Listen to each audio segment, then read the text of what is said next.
And we are live. What's good, y'all? It's your man, Dale Saint. Welcome. I really want to know podcast, man. How y'all feeling out there? I hope all is well. Happy Monday. Y'all know what time it is. Happy Monday. Yeah, we'll go a little brighter. I'm always trying to get the lighting just so, but it is what it is. Hope you had a good weekend, man. It was slow motion for me. A little bit slow motion. My poor little girl, man, my daughter, man, she seems to get these viruses all the time. This time she had a full-blown stomach flu. It was bad. 4 days, poor thing. She was down, but she's a little soldier. She fought back. And now she's up and around doing her thing, man. She was so happy to be over that, man. She was smiling like, whoo. She was like, oh, I feel better now, Papa. I could tell. When I got her favorite tacos today. Went to her favorite taco spot, got her favorite tacos. So she was loving that. And I'm happy. Poor thing was just suffering, man. And it was nothing we could really do. Stomach virus, stomach flu. You just gotta fight through it. She had a little fever there, a little, here and there. She had a fever, but was never sustained. It was whatever. Hey, it's the joys of being a parent, y'all. Joys of being a parent. So what are we gonna talk about today, man? Brother Smeebles hit us up last week. It was like, hey man, he sent me a video. He's like, we should talk about this whole BBL versus natural look, a natural body versus a body with upgrades. And I'm like, you know what? Let's definitely talk about it. So that's what we're going to do, man. BBL or natural body, man. That is the question. And let's see if we can come up with an answer. And we are live. What's good, y'all? Welcome to the I Really Want to Know podcast, y'all.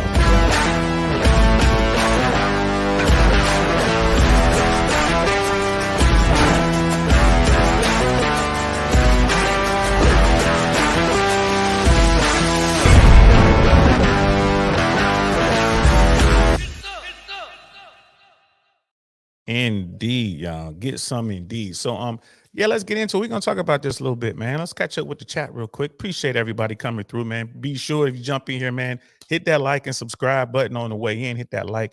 If there's some stuff on here we're saying, man, don't be afraid to clip it and share it with folks out here. We're trying to build up. We're getting there. 2K on the way, man. We're a little over 1,800 right now, man. We got 1,816, I think, is where we are. Last time I checked, those go up and down every day. Literally, you watch it go up. It'll go up 10 and then go down 2 or whatever. But we're getting some good responses out there, man. Folks are checking us out, man. So let's just keep it rolling. Brother Dinosaur's in the building. What's good, fam? It's like, Brother DL, how do we're asking this thing, like, how can you tell? It's like, Brother DL, how do you ? I seem to get your 30-minute notices on my mobile, but not on my laptop. Kind of weird, don't you think? And this particular time, not necessarily, bro, because during the week, I will create the broadcast on StreamYard maybe 30 minutes before we actually go on, sometimes a few hours. I used to do that stuff like, a few days out, but sometimes I don't know what I'm gonna talk about until the last moment. So I won't actually sit down and create the StreamYard episode. But if you got it 30 minutes ago, because I created this one 30 minutes ago. So if you got it, that's what's up. As far as the laptop goes, I don't know. But at least the notifications are halfway working, right? So YouTube can't shut us down all the way. They can't shut us down all the way. These like, yeah, deal. I can spot fake boobs, but how do you recognize a BBL? I need your advice. Hey man, look. It used to be that you can tell just from the size and the way that the BBL was sculpted on that particular body. So you would have like a really short woman with this huge butt, and it just didn't look right. Or you would have like a really like a heavy set person, or a person who was bigger, and then they would have this huge. It just didn't look right. But now it's really difficult to tell.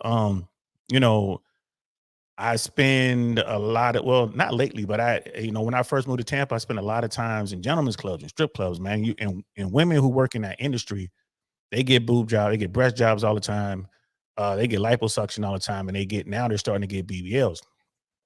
And generally speaking, you can tell. You can like, okay, that's a BBL there. And I know women who have had multiple surgeries done. Like they'll get a BBL, and then 6 months later, 8 months later, go back and get another one. which is like crazy to me, right? So but every now and then I'll see a woman who looks athletic, like very fit, and then you kind of, you look at the butt and it's like, is that a BBL? And I would have to ask one of the other girls that I know, like, hey, shorty, is that a BBL over there? And the girls would be like, yeah, of course that's a BBL. Because this woman's like really petite, and generally speaking, she would have a nice fit, a nice frame, nice little butt, but this thing was puffed up even more. And the biggest way to tell really now is by touch. But the doctors are getting very, very, very good at updating the procedure. So it's becoming harder and harder to tell. Fake breasts are easy to spot, man. You can fake, pretty most part, you can spot them a mile away, especially when they get crazy with it. But when they just kind of go in and go up maybe a cup size or something like that, those are tougher um to distinguished. But and it used to be back in the day, they would have like one nipple be pointing that way and the other nipple be pointing that way. So those were like you could see once you saw them, they just look fake. But even the breast augmentations are getting better. And even to the touch, I don't know what they're doing. I don't know what they're augmenting it with, but even to the touch, like you can't feel the bags of silicone that they used to use. I don't know what they're using now, but I can pretty much tell when I look at a woman, because I'm not a breast man anyway, so it really doesn't matter to me. But I can pretty much tell when I look like, okay, I believe those, that's an upgrade. And then the BBLs, like I said, they're becoming harder and harder to spot. So I feel you, brother Dino, man. And lately, the only way I can tell is by touch. If I can touch, if I can get close enough where I can touch or whatever, then I can feel the difference. Like the woman I was telling you about, whenever I go to Scores, which is where I like to go get my filet, like the best filet in Tampa. I'm trying to tell you, the 8-ounce filet is so good. But whenever I go to Scores, and if I know one of the girls and she's got an augmentation done, they'll come up and say, "Go ahead and grab it." It feels real. Like it feels kind of real is what they're saying. Like it feels kind of real. Go ahead and grab it, and you can tell like with the touch. It's like, all right, I see. But just looking, it's getting harder and harder. Some of these doctors are magicians, bro. Like they are really good. But yeah, man, I would say that my advice on that, man, the only way you can truly tell really is to, be able to touch. And of course, if you're dealing with strangers, don't just run up to a girl and touch her butt. That can get you in a whole lot of trouble. You know what I mean? Now you're gonna get locked up. But if you're dealing with a woman you think it might be a BBL, when y'all get to the point where you're gonna be intimate or whatever, before y'all do the deed, I'm pretty sure you're gonna be able to, to grip it and touch it. And you can definitely feel the difference from a woman who is just has a nice butt and works out a lot. The texture is one way versus a woman who had the upgrade or BBL. You can definitely feel the difference. Even though all they're doing is pumping fat in there, you can still tell the difference. Crazy that I just did, quick research here. You know what I mean? Brother Smeebles is in the building. This is his show, as a matter of fact. Shout out to Brother Smeebles. He's the de facto producer of this show. Thanks for the idea, man. I appreciate it. You know what I mean? Good day to you, bro. And Brother Smeebles and I are working out that meetup, man. Looks like it's gonna be sometime this summer. We're working it out, man. As soon as we lock in the date, we'll let you know. I'm gonna hit up Brother Cody is King as soon as this show is over, to because we kind of narrowed it down to 2 months. We gotta decide which of the two we're gonna go with. I want to hit Cody up and see which one works better for him. And then once we lock it in, man, we lock it in. We gonna make it happen, bro. Here in Tampa and down in Miami. I want to do both. Since Brother Smith was coming all the way over from Australia, we gotta hit. We definitely gotta hit Tampa and Orlando. Correction, Tampa and Miami. I think we should do Fort Lauderdale as well while we're down in Miami.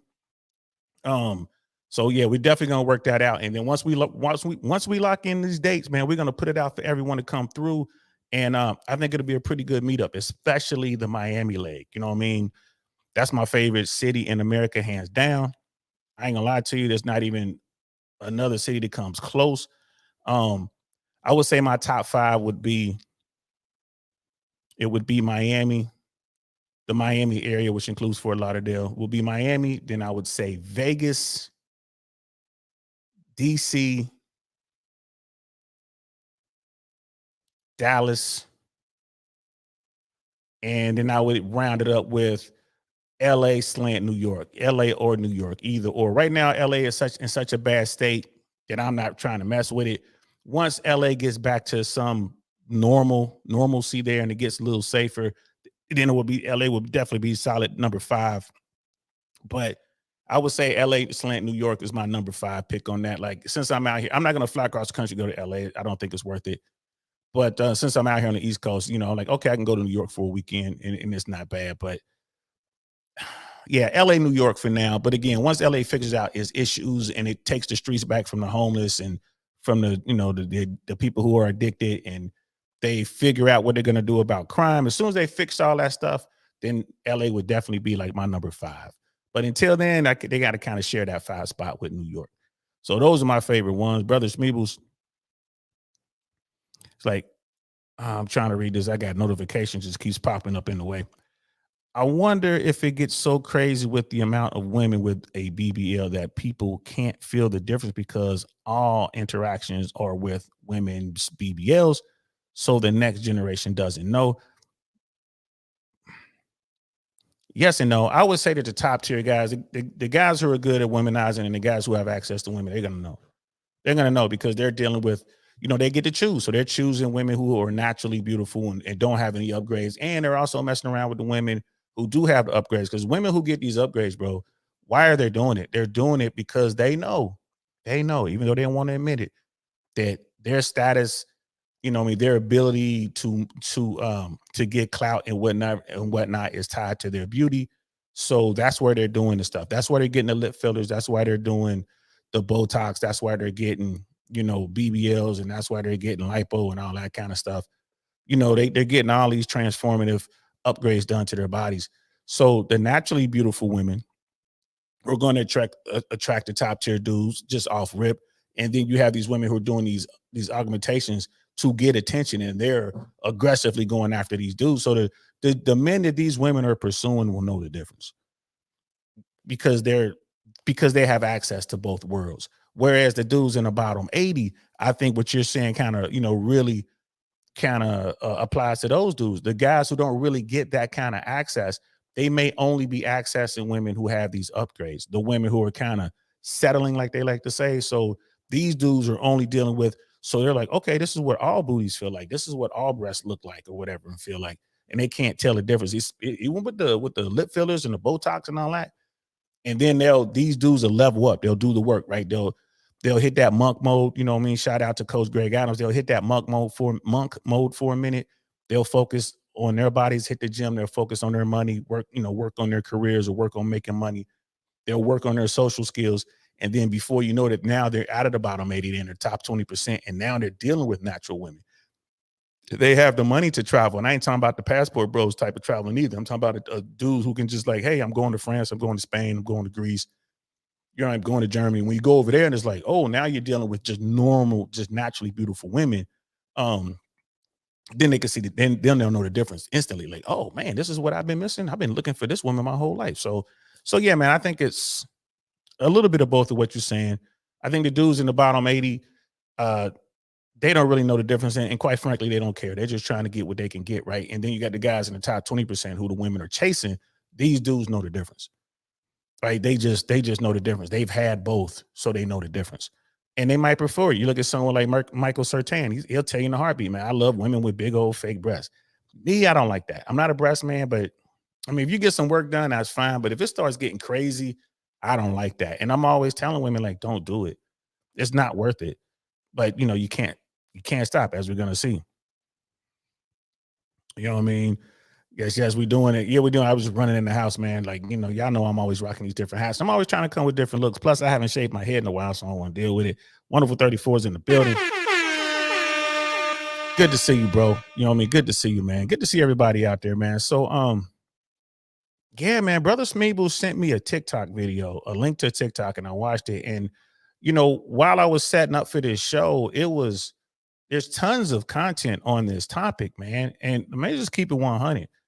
Most dudes tend to be saying the same thing. They prefer naturally beautiful women as opposed to women who have these upgrades, BBL, breast jobs, and all the rest of it. But women don't care. Why? We kind of touched on it, right?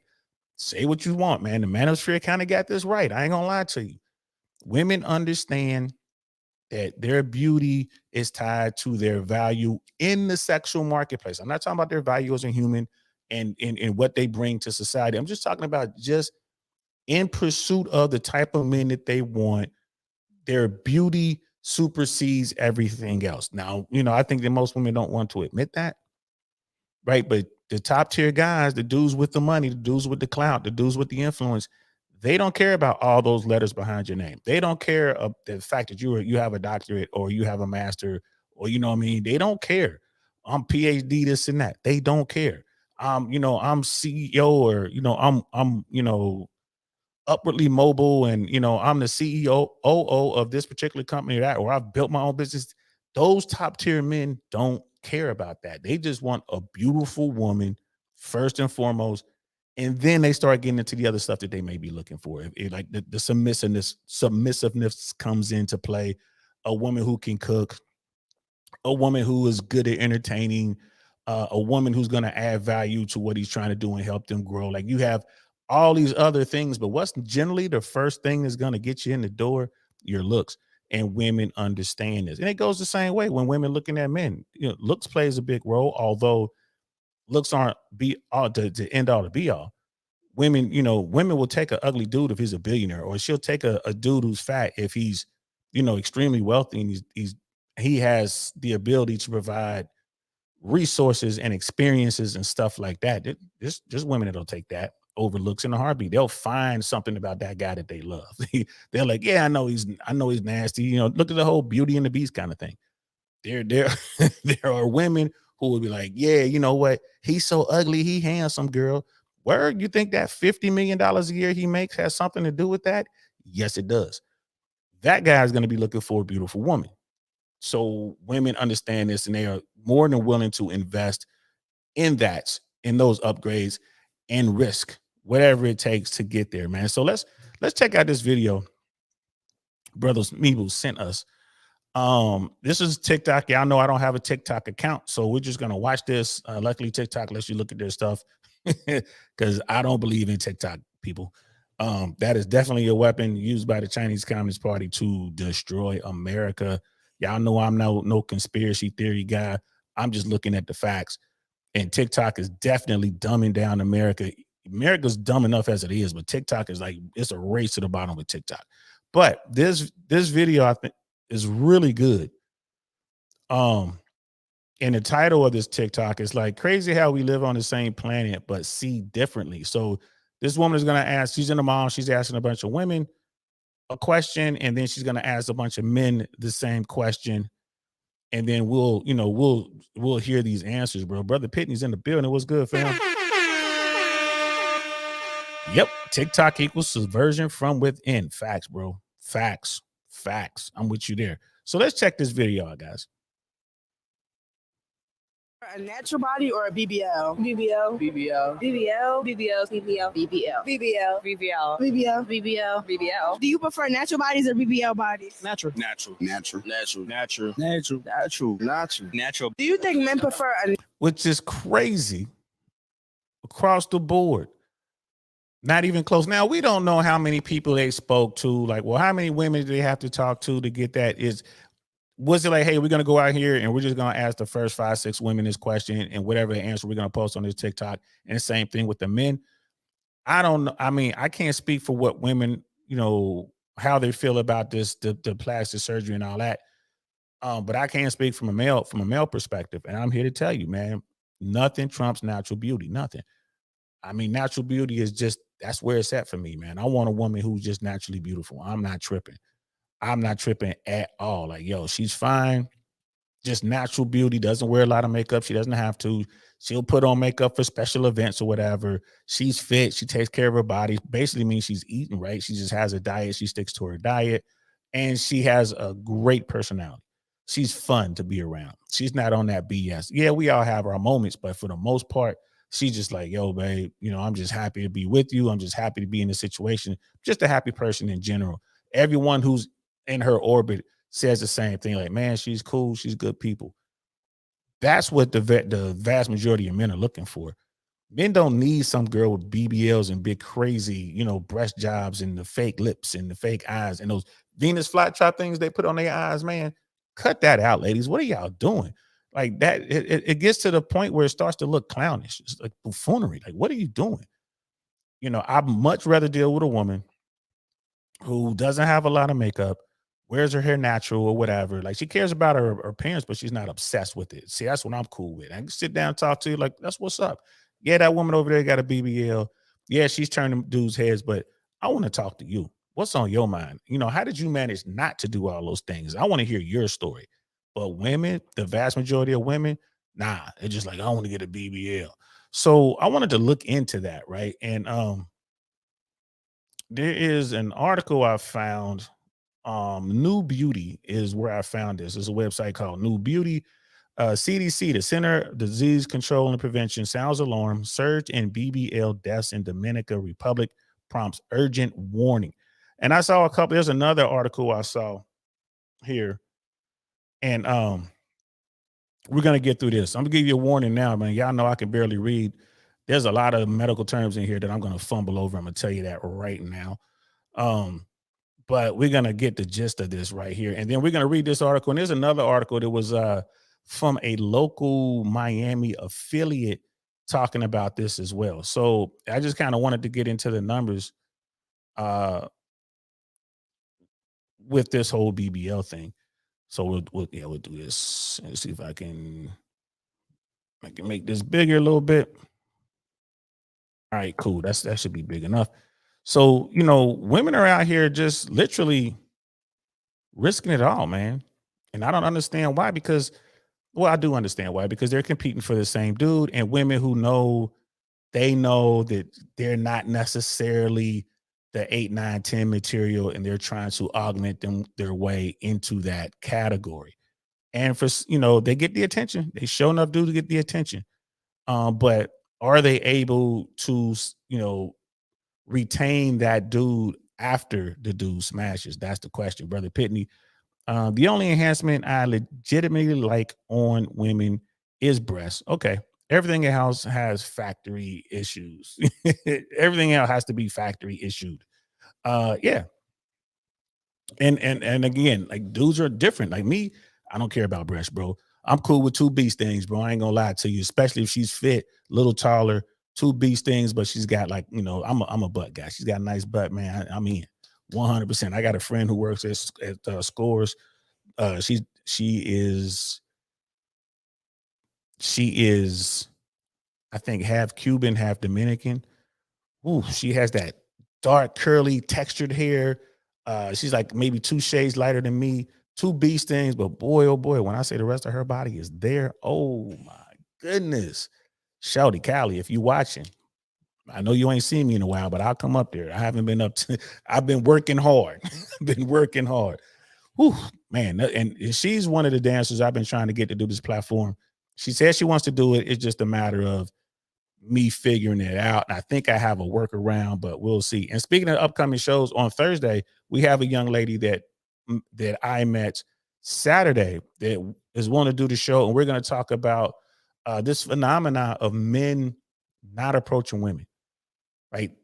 She was really adamant Saturday, like, "Hey, why didn't y'all say something to us?" It was me, my cousin, and one of my cousin's homeboys, and it was her and one of her friends, and they actually had to initiate a conversation before our group began to talk to him, and she wanted to know why.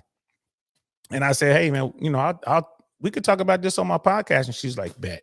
So she sent me a photo. So I'm gonna get on that. I'm gonna get that thumbnail out. This show is gonna be Thursday, 6 p.m. The two of us are going to talk. I'm not using her real name because she has an online name that she uses. Like I'm DL Saint. She has a name, and I can't think of her handle off the top of my head, but it's in my phone. So I'm gonna make that thumbnail, and we're gonna get into it. And of course, there's a lot of content out there. Dudes are not approaching women, and women want to know why. So I think it's gonna be a good conversation. So let's get into this article. And again, this is from New Beauty. So for many years, we would hear the news of BBL deaths coming out of Miami. In recent years, however, after studying the risks associated with Brazilian butt lifts, that's what BBL stands for, Brazilian butt lifts. Uh, the news stateside hasn't been as grim. Overseas, however, deaths continue to rise. So right off rip, man, women understand that this procedure is dangerous. This you can get deleted trying to get your butt big. but women are still doing it. In fact, and we're going to see in this article and the other article that I found, I hope I can find it again, that the number of women looking to get this procedure has grown like crazy. Like it's way up there. And it's like, yo, you're out here literally risking your life for this procedure. Why? Why? So the article continues. The Centers for Disease Control and Prevention just issued a stark warning about plastic surgery performed abroad, specifically the dangers of Brazilian butt lift procedures in the Dominican Republic. It's also a problem in Colombia, y'all. It's also a problem in Colombia. Dominican Republic, BBL, a surge in deaths. The organization's investigations revealed that 93 U.S. citizens have died since 2009 undergoing plastic surgery in the Caribbean nation, right? So that's crazy. Since 2009, 93 Americans have died in the DR. They're not talking about all the other places. They're talking about women in the DR since 2009. 93, almost 100 women have lost their life to this procedure in the DR. They're not talking about Colombia. They're not talking about Venezuela. They're not talking about any other place people might be going to get this surgery, right? They're not counting the deaths that occur here in America. I think Miami was one of the worst places for this. You know, I mean, people who are like lightweight famous. There was a comedian out there whose wife went to get this package. She had a baby and then she went to get work done, a BBL among them and you know, some other stuff, some liposurgeon or whatever she got.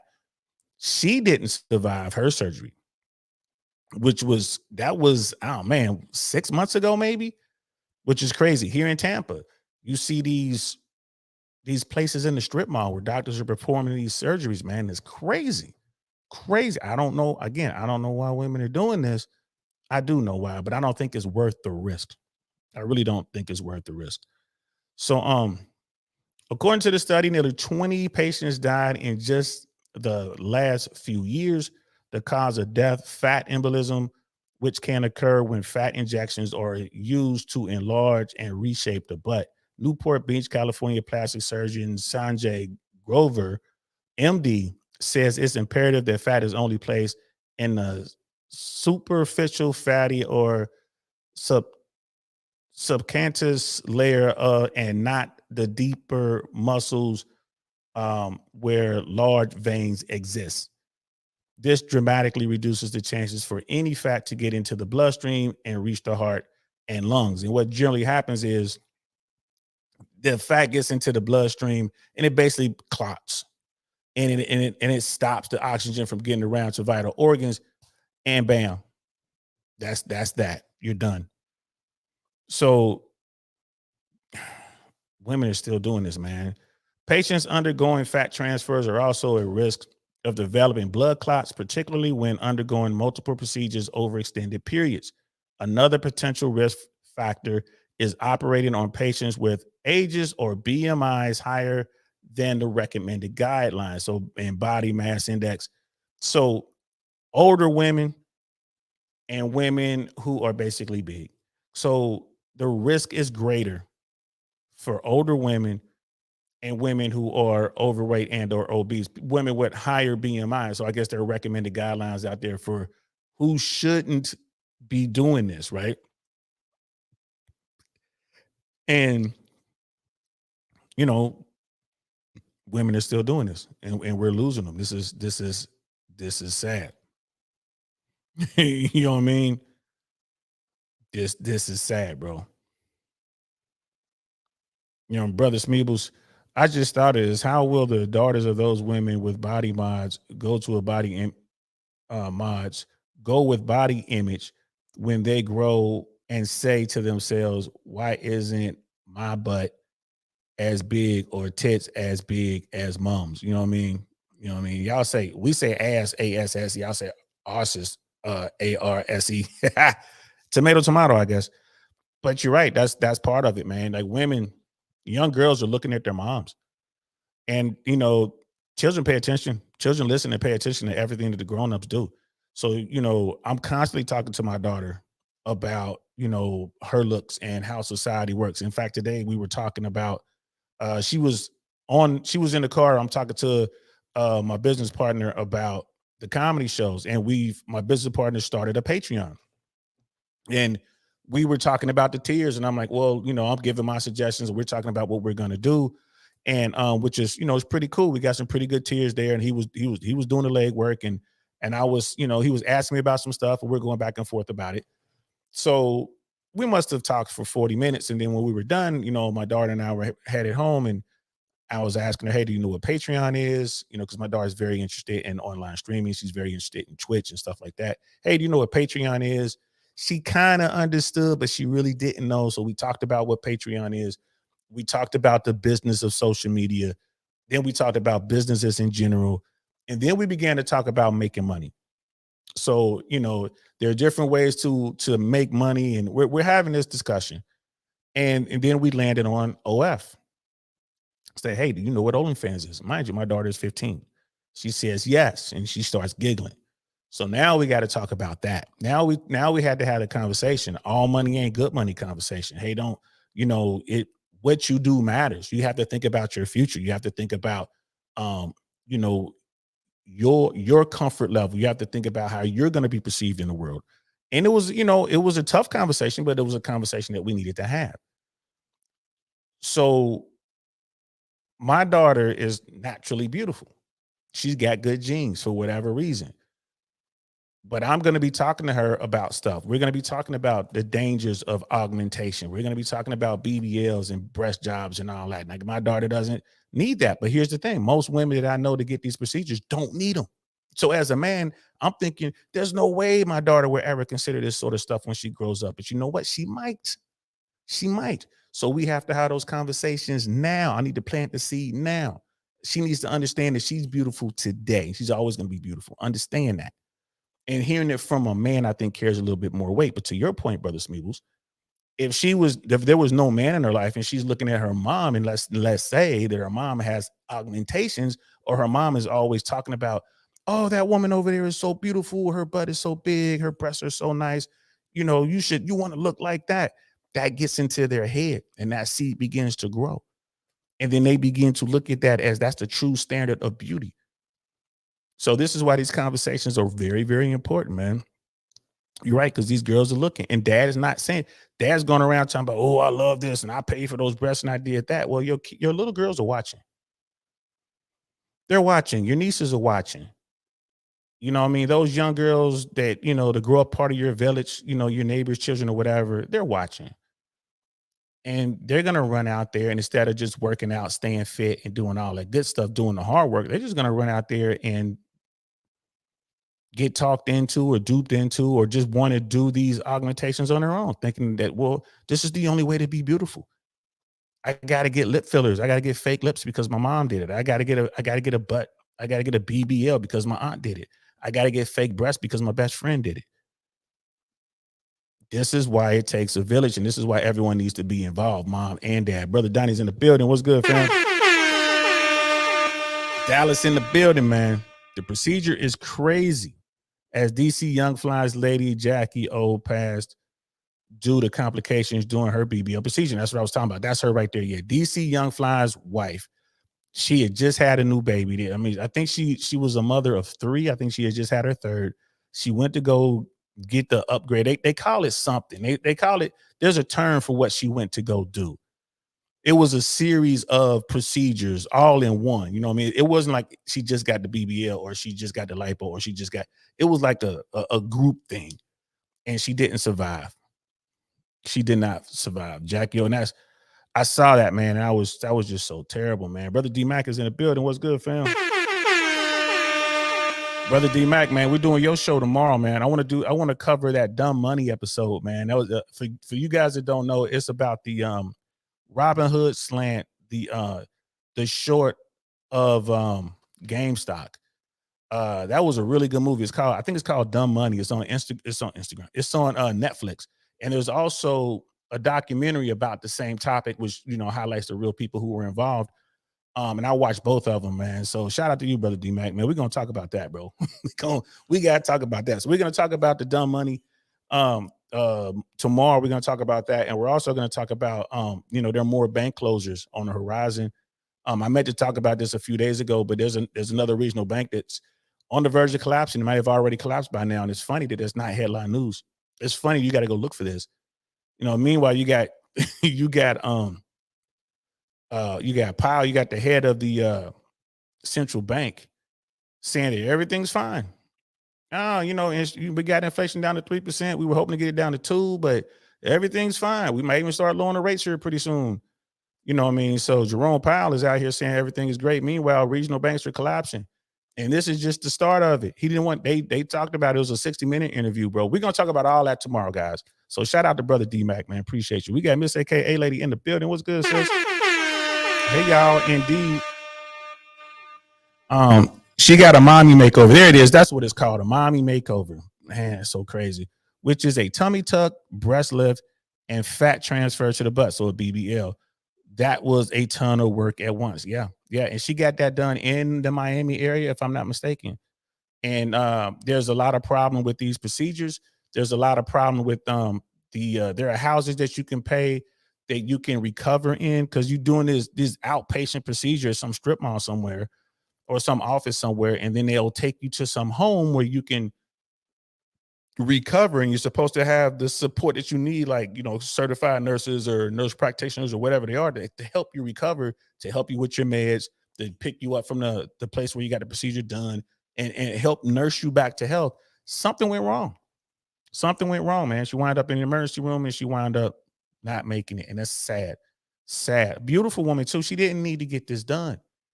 She did not need to get this done. And I guarantee you, I don't know this for sure, but I'm willing to bet $1 to a donut that her husband was trying to tell, you don't need that, baby.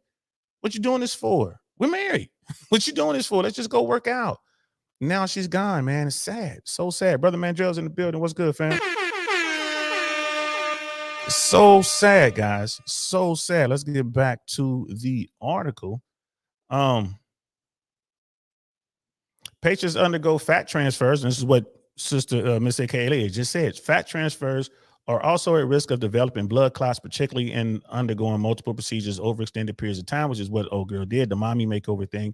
Another potential risk factor for operating on patients with ages and BMI higher than the recommended guidelines. We already read that. Do not go to the Dominican Republic for your surgery, period, no matter what type of surgery it is. Unless, of course, you like playing Russian roulette, cautions Miami plastic surgeon Sean Simon, MD. The same will go for the myriad of clinics, aka chop shops in Miami, and they have those here in Tampa as well. So you got doctors out here trying to warn women, stay away from this. Stay away from this. You got two doctors who are telling you the dangers of going to the DR, and the second doctor's like, hey man, unless you like playing Russian roulette, don't go down there for nothing.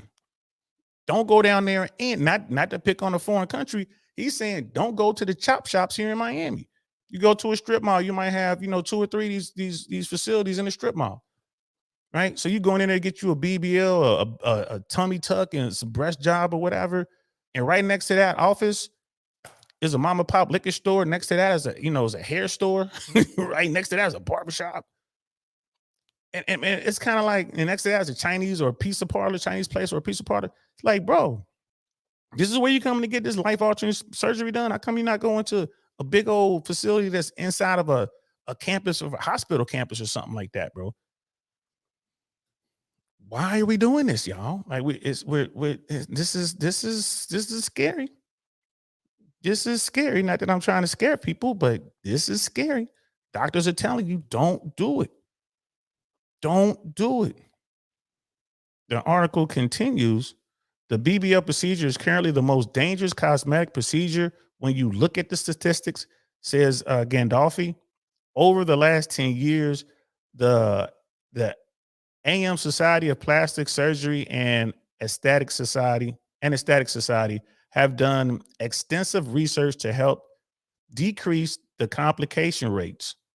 This has led to the implementation of safer techniques and additional technologies to assist in creating a safer procedure. I truly believe when done properly, the risk of this procedure are in line with other plastic surgery procedures. However, when performed by someone who is poorly trained, it can be deadly.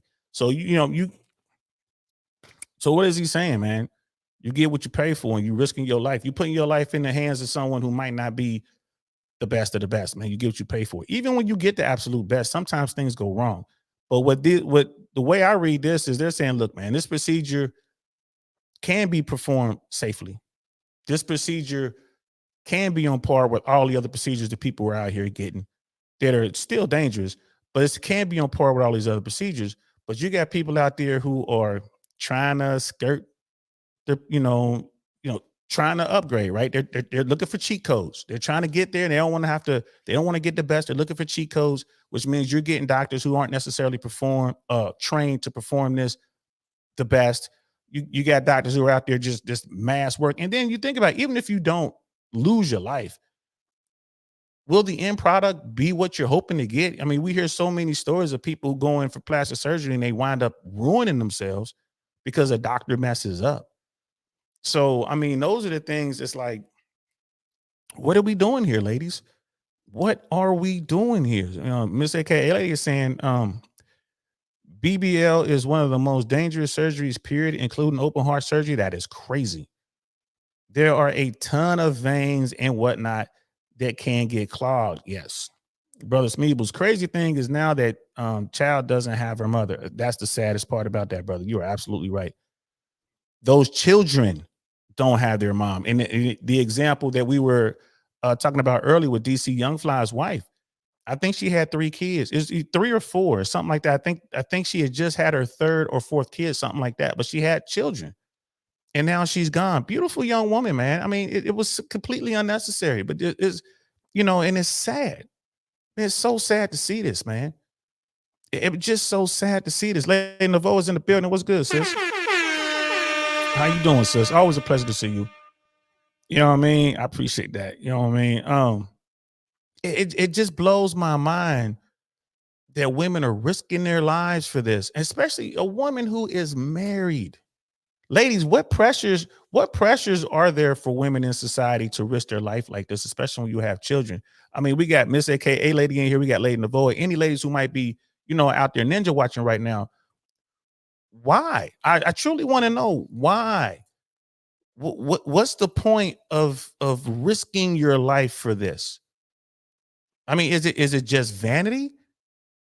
Right. What's the point? I mean, you're a mom, you're a mother of multiple kids. Like you don't have to be walking around here looking like Salma Hayek or something like that, or whoever the hot woman, and Salma Hayek is old. I don't know who the hot chicks out there these days. You don't have to be walking around like this. These young hot chicks, man, they don't have 3 and 4 kids. You look at Sierra Russell Wilson's wife. She's got multiple kids. She's still fine. Does she go out and get these procedures, or does she just work out and change her diet? I wonder. Miss AKA lady, she had 3 kids, all under 12. That is a shame. 3 children that's not gonna grow up with their mama. And from what I could tell, she was a really good woman, like a really good woman. To not throw it all away, but to risk it all. To risk it all. Like, come on, baby, just change your diet. Y'all got money, y'all doing good. You can get a dietitian in here, start working out. Her husband's a real fit dude. I'm pretty sure he'll get out there and work out. Where the kids will go work out. It'll be fun. Hey, y'all, we all going to work out. The kids will have fun, do their thing. What is the pressure placed on women to do these sort of things? Miss AKA lady, she wasn't married to DC. Oh, and he probably had a ton of women around him. Sometimes women feel pressure to keep their man's eye. Sad situation. I thought they were married, sis. Damn, my bad. I stand corrected. I thought they were married. I get that part. I get that part. Right? I get that part. But I will say this though, if a dude is into a woman, I mean, he's a top tier guy. His career is starting to explode. He's out here making decent money. There's women, I could tell you this in the comedy world, especially, you're like a rock star. If you're a comic and you're doing good things, man, people come for you. I got stories. We ain't gonna tell the stories today, but I got stories of beautiful women who was just wanted to get at me because I was a cool kid in Hollywood. I was the guy. I was the dude. Like, oh, that's the guy. If you want to do a good comedy show, you got to holler at him. That's the guy. And I had people will come up to me, right? I'm nowhere near some sort of household name, or I'm not even a celebrity on any by any stretch of the imagination. I'm no A, B, C, D lister. Nobody. But when you are the dude, like, and I tell guys all the time, here's a red pill moment, fellas. Remember, I keep saying get good at something.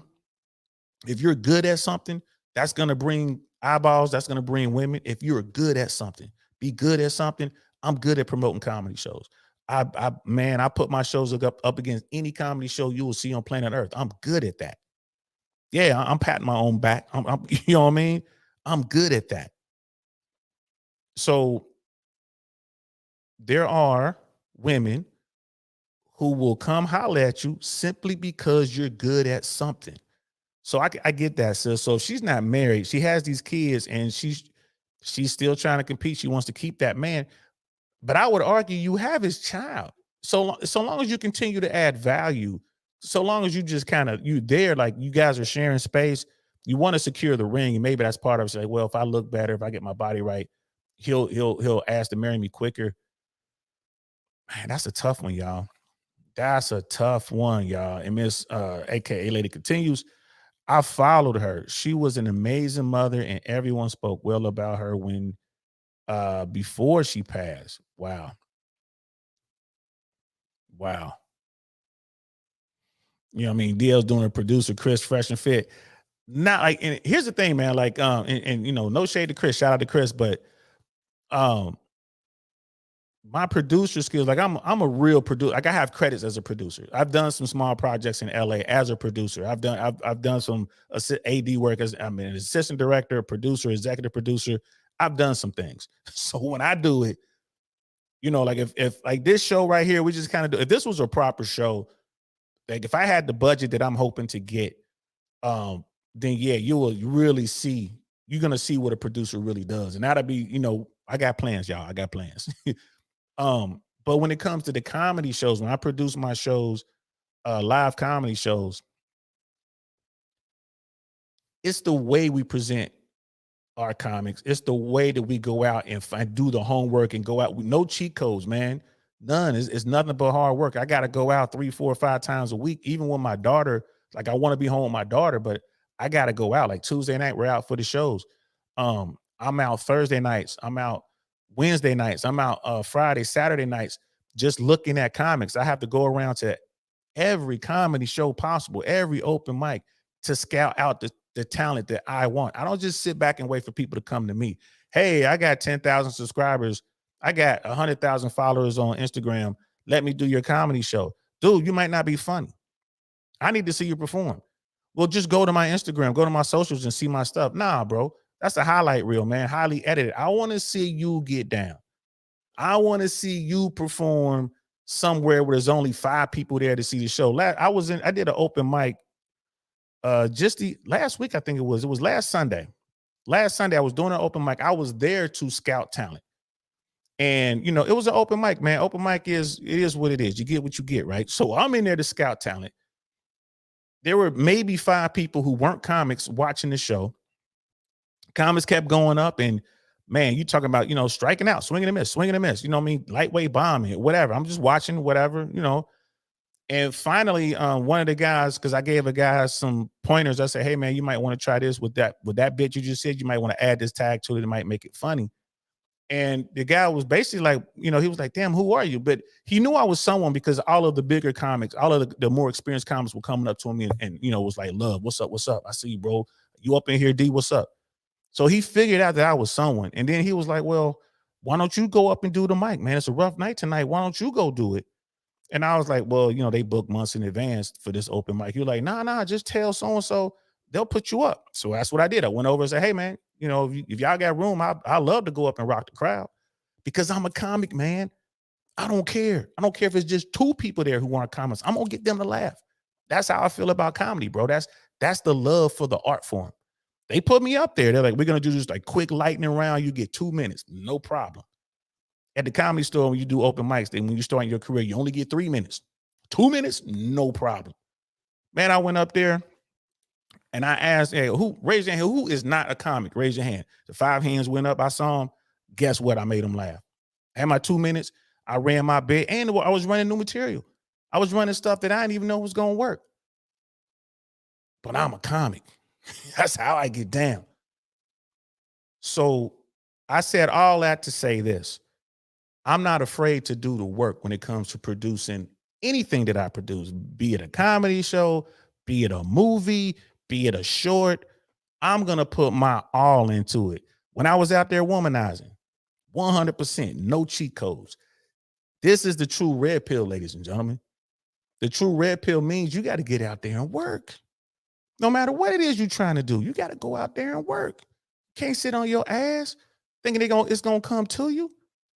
You got to get out there and work. And unfortunately, tying it back to what we're talking about here, a lot of women, it seems, instead of going out there and just doing the work and changing their diet and getting into the gym and working on doing the hard work to get their body together, they want the shortcut. They want the cheat code.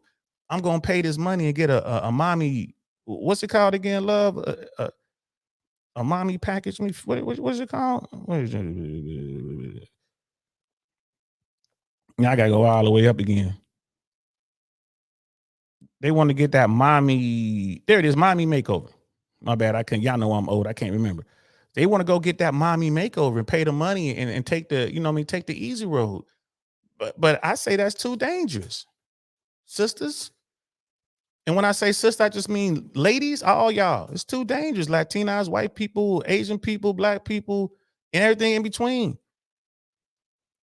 Don't risk your life looking for shortcuts. Don't risk your life looking for shortcuts. Do the work. Do the work. You know what I mean? I can see if you got a little bit of stubborn fat here or something, you're just trying to get that last little bit of lipo out or something like that. Maybe.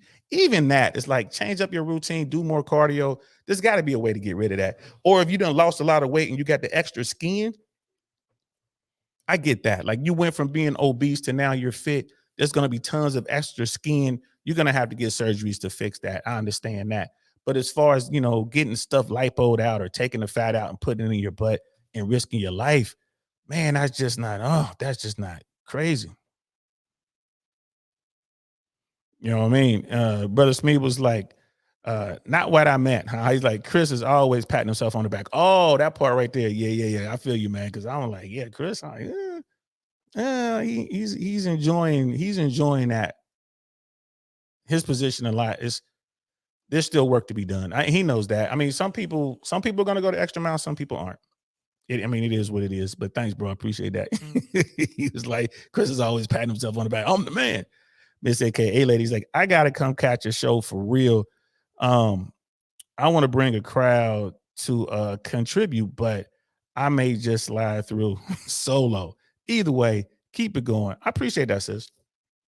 Thank you, sis. I appreciate that. I appreciate that. You won't be disappointed. Like the shows we put together, like the shows we put on, man. Like we put a lot of work into, a lot of effort goes into it. Right now we're like starting tomorrow, we're going to start charging $5. The shows were free and now we're charging $5. We're working our way up to a $15 price point, which still $15 is better. Is less than what you're going to spend in anybody's comedy club, anybody's comedy show in the area. If you go, especially if you're going to the big comedy houses, if you're going to an Improv or Funny Bone or any of those clubs that have these names, you're gonna spend more than that when you go in there and watch a show. And we're gonna bring you a higher caliber show, probably the same artist for less money. So, that's what we're providing a good product. You won't be disappointed. And, if you get a crowd together and they just don't want to take the trek all the way here to Tampa, let me know. We'll do something. We'll do something out there closer to you. We can go to Orlando. Just be closer to y'all side over there. I could set some up in Orlando, no problem. No problem. And in fact, I've already been offered to go out there and do some gigs. I don't like to travel that far on a weeknight, with my daughter. When summer hits, I'll be in Orlando, Fort Myers, Fort Lauderdale, Palm Beach, Miami. I'll be all at Atlanta, Dallas. I'll be hitting it up, New York. I'll be hitting it up for real during the summer months. But when school starts, I have to shut it down. That's why it's really hard for me to pursue the stand-up route right now, because my priority is my daughter. That is my mission. I got to make sure my daughter is good. 4 more years, 4 more years. And as soon as my daughter's out of high school, then it's on. Then I might start hitting the cruise ships. I might start doing more corporate gigs.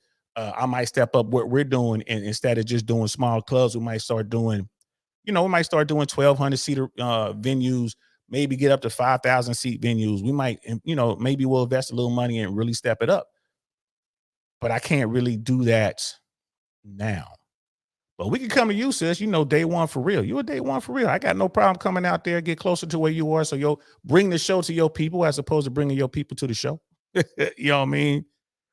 Miss AKA lady, like school and work is why I haven't made it to a show. Weekdays are tough. Yeah. And then when, like I said, for me, when summer rolls around, I'm free during the weekdays and I can go out there and really do what I do.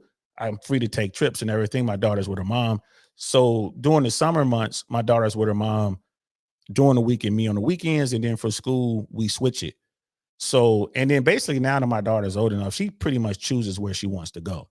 And now I just tell her, well, look, I gotta go to Houston to do a show, or I gotta go here to do this. So you gotta go to your mom's, and I'll be back next week, and then we'll go wherever and do something that she wants to do. So we work it out now that she's older.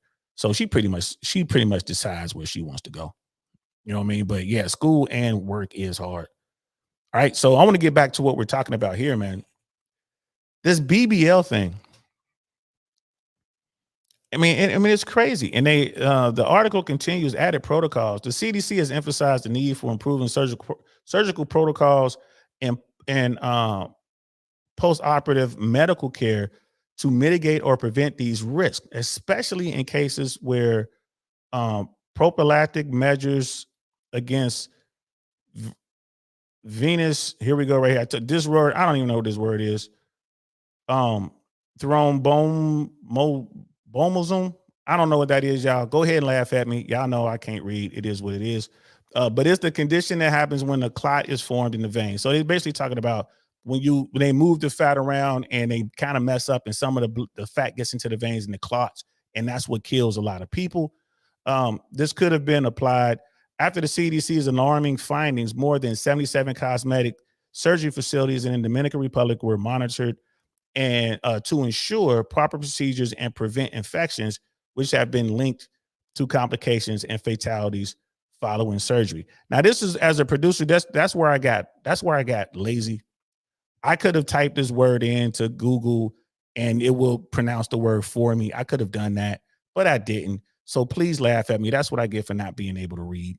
It is what it is, man. I got the best public school education you can get from Cincinnati, Ohio, in the neighborhood I came from, which really ain't that great. But that's my fault for not being more nerdish. I should have been more nerdy. But according to a Eugene, Oregon plastic surgeon, Mark Jewell, MD, surgical facilities may not be at the standard of accreditation found in the United States. So he's still talking about what's going on in the DR. All of these, let me see, all of this carries risk of serious complications and death if the Brazilian butt lift is not performed in a safe fashion to avoid deep fat injections, though the use of ultrasound, through the use of ultrasound imaging. So it sounds like it's a lot of follow-up. Like they do this stuff and have to follow up with ultrasound to see that the injections didn't get into the veins. And a lot of these places aren't doing that. Wow. Again, you're getting what you pay for. While the use of ultrasound imaging is new, surgeons like Miami, Florida plastic surgeon Ornello Garcia, MD, says that a recent finding that won't probably be employed in most places abroad. The state of Florida, for example, has a law that mandates the use of handheld ultrasound during the BBL surgery. Okay, that's going to cost money for that equipment. And in the DR, maybe they don't have the money. This takes away the blind nature of the procedure and allows the surgeon to visualize that the fat grifts are being injected into the proper subcutaneous space. That is definitely not going to happen in the DR clinic, particularly in high volume, low budget ones that advertise to prospective medical tourists. So that makes sense to me, man. You're going to these foreign countries to get a procedure done because it's cheaper. And in these foreign countries, they don't have as many restrictions as America would have, or Australia would have, or New Zealand, or UK, or Canada, for example. So you're gonna go to the DR, you're gonna go to Colombia, you're gonna go to Thailand, maybe you're gonna go to some places in Africa, some places in India to get these procedures done. And think about it, the further you go, the more it costs. So here in America, it's like, okay, you're gonna go down to South America or Central America to get this stuff done. So in America, can't really do anything about it. You go down there, it doesn't work out for you, you come flying back, and something happens to you and you don't make it. All they're gonna tell your grieving family is, well, we told you. That's all they're gonna tell you. Hey man, we told you, don't go. Don't go. If it happens here in America, you can sue. There's going to be some sort of malpractice suit, and it's not going to be as much money as people think. They're like, well, I'm going to get all this money. Are you? Are you? So, because you have to prove that the doctor was negligent, and how are you going to prove that? And the doctor like, no, I've done a million of these procedures, and this is the only one. This is within acceptable parameters. We filmed the whole procedure. I did everything right. I had the ultrasound. I had this. I had that. I was, shoving the fatty in where it's supposed to be. And okay, sorry, the patient didn't make it, but the vast majority of them did. So, I mean, it's crazy. And it goes on, it talks about travel tips for this sort of thing. I believe the main issue here is that there are no adequate ways for American citizens to accurately investigate doctors or medical facilities in other countries. That's a fact, especially in third world countries, right? The regulations for who can perform cosmetic procedures in other countries may vary distinctly from the standards we demand here, which is pretty much what I just said, right? I mean, anyone can figure this out, man. This isn't brain surgery, so to speak, man. Like, you get what you pay for, man. So you're taking on more risk. All you gotta do is put it through the old. All you gotta do is put it through your think tank, right? Think tank, Arch. Nothing gets past the old think tank. Nothing. You got to put it through the old think tank. I hit the wrong button. For those think I was gonna roll right by, like, somebody's gonna say something. Miss AKA is probably gonna get me for that. Like, you hit the wrong button. I did, my bad. But you got to put it through the old think tank, man. You get what you pay for. And is it worth it? Is it worth it? I mean, can you just go out and change your diet, eat more salads? Stay away from the fatty foods. No, no fast food. Go out and walk, drink more water. It's not, yes, it's difficult, but it's not that much more difficult, right? So you much rather risk your life to go get some procedure so you can look a certain way because you believe this is going to help you keep your man. And here's a secret, ladies. Another red pill moment. If a dude has options like that, he's going to exercise those options no matter what you look like. If that's what he's doing, that's what he's doing. He's going to do that no matter what you look like. It is what it is. Now, I'm not saying you have to sit back and take it. I'm just letting you know. You want a top tier dude. You want a dude that the vast majority of women are trying to get, and he wants something other than you. He's going to go out here and bust one over here and bust one over there. But he's always going to come home to you. You're going to have to weigh that out. I know people hate hearing it. Man, they hate hearing it, but you're going to have to weigh that out. Brother Smith was like, if you're unsure of a word, do what I do. Use Google. Just Google the word and say it in the word. Yeah. I get what you're saying. If you're unsure of a word, do what I do. Use Google the word and it will say the word. Right. And you're right. That's what I normally do. If I got a problem with a word, I'm like, man, what is this? I'll copy it. I'll just put it in Google, and then you'll hit there's a little button that says speak or something like that, and it'll pronounce the word for you. It's like, I don't know if it's called Google pronunciation or pronounce or whatever. Right. And there it is. Hey, we gotta get Brother Pitney up here, man, because y'all definitely can, y'all better than me, man. Like, I ain't gonna lie to you, man. It was tough going to school in the 80s. It was tough. And like I wasn't one of the kids that they was looking like, oh yeah, he's about to win himself an academic scholarship to Ohio State or UPenn. I wasn't that dude. But I was able to think my way out of most situations, bro. Miss AKA lady, she's like, I'm glad people are taking it more seriously. You're risking your life every time you go under. Surgery is dangerous. Facts for everything. Surgery is absolutely dangerous. You know what I mean? Absolutely. If you had kids and you died during the cosmetic surgery, how would your loved ones explain what happened to your kids? will your kids feel a way about your choices? When they grow up, they will. Like, why did you? They're like, why did you do that? Why did you take that risk? I mean, that's a tough one, man. I mean, and I get it. That's a lot of pressure. I'm not a woman. I'm not a woman, so I can't imagine the type of pressure that a woman feels, especially when you're dealing with a guy like this is the guy. I got the top tier man. This is the man that I want. And I'm gonna, it's like I'm willing to do everything in my power to keep this dude up to and including playing Russian roulette with plastic surgery. That is just that's a tough one, y'all. Again, I'm not a lady. I'm not a lady. Late in divorce, she was like, bye, I don't need to wait out a STD either. So nowadays, cheating shouldn't be on the brain how dirty people are. Yeah. She's like, but I'm just saying, it is what it is. It is what it is what it is. Says if you're a woman out there and you're dealing with a top tier guy, that guy has options. He certainly has options. And it is really difficult to find a guy who is going to be monogamous when he has options. The bottom tier dudes, man, they ain't got no choice. They know they woman to leave in a heartbeat, bro. Like they holding on by a thread anyway. You know what I mean? But in most cases. Again, my dude Jay Swans, he don't mess with other women. He don't want nothing to do with any other women. He has the woman he wants, so he's good.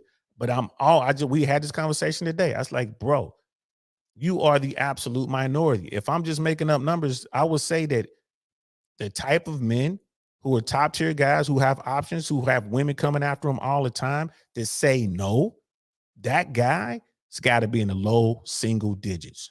That's the percentage of dudes who are actually out there doing that, the low single digits.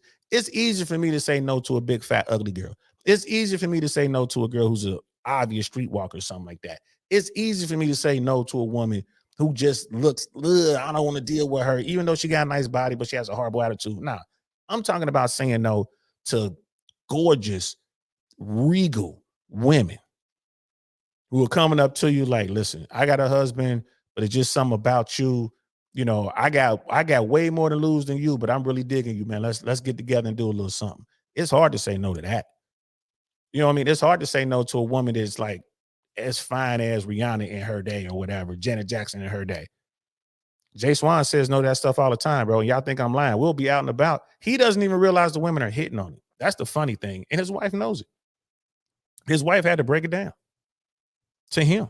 You know what I mean? Brother D-Mac, instead of eating out, cook at home, and include salad several times a week to lose weight. Yeah, drink a lot of water, include salads, eat a lot of fresh fruit.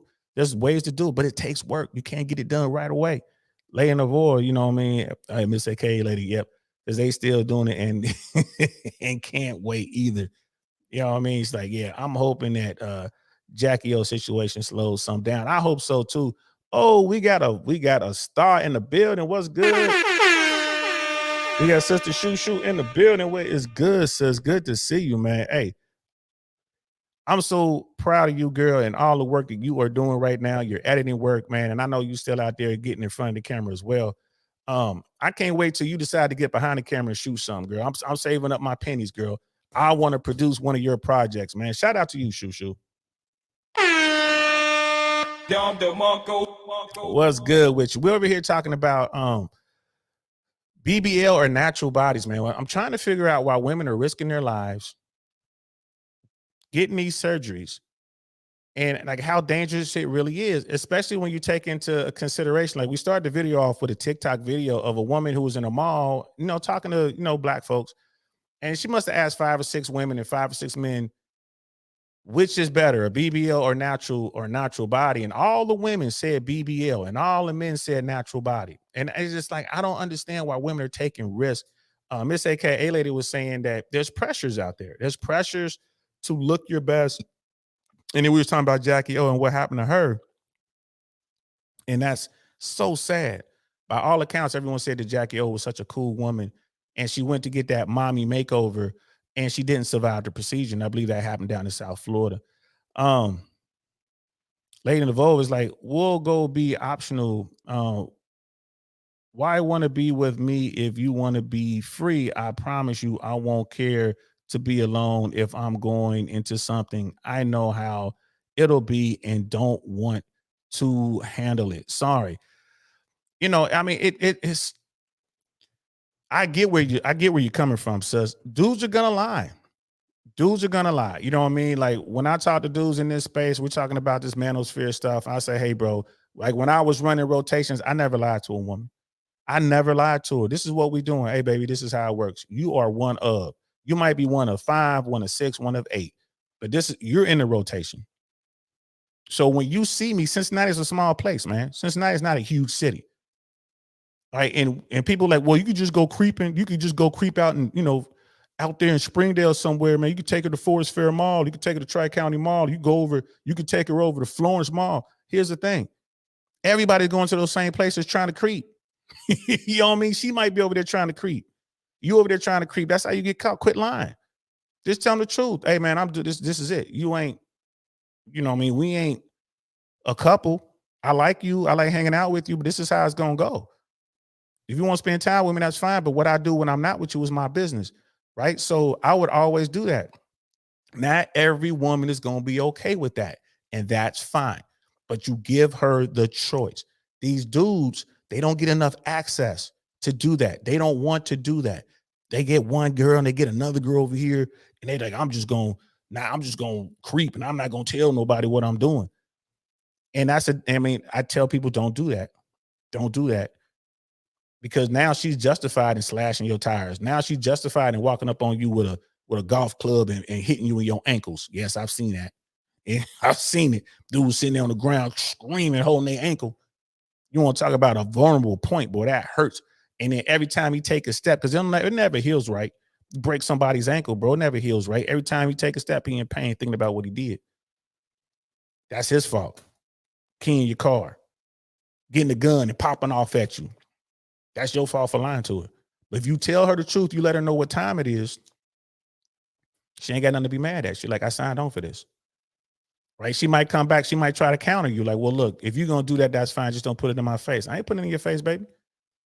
I don't put it in nobody's face. I'm just doing me. Don't be over here hiding out. If one of your girls see me because I took somebody out, or I'm in the park over here, I'm in Covington at the park somewhere talking to some chick, and one of your homegirls see you, don't come running back to me talking crazy. You know what time it is. Say what you want to your homegirl. That's between you and her. But you know what time it is. I've never had a problem. I remember I was dating this one woman, and the whole time I was dating her, she accused me of cheating. And I wasn't. I was like, you're it. She was one of the women. I'm like, no, it's you. I got rid of everybody else. And I did have a rotation. I got rid of the whole rotation. I ain't messing with nobody else. It's just you. It's just you, baby.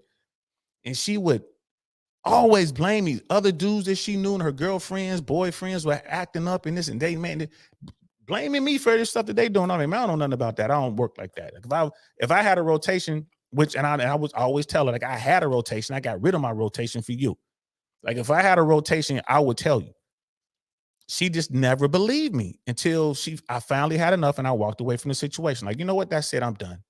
I'm not messing with you no more. That first weekend I went out, I was out kicking it. Wound up, I snatched me something up out the club and, went back to the crib or whatever. That first weekend I went out, people were reporting back to Shorty. I saw him over here. I saw him over there.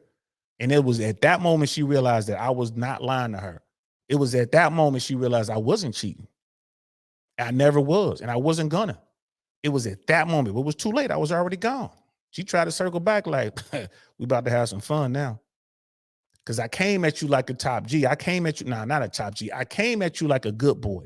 I came at you like I was the good guy. I told you the truth. I did everything I was supposed to do. And you still held me responsible for your other friends' shortcomings. These other people out here doing stuff, and you mad at me. So guess what? Now that you know for sure that I wasn't doing that, now I ain't getting rid of this. I'm building up another rotation.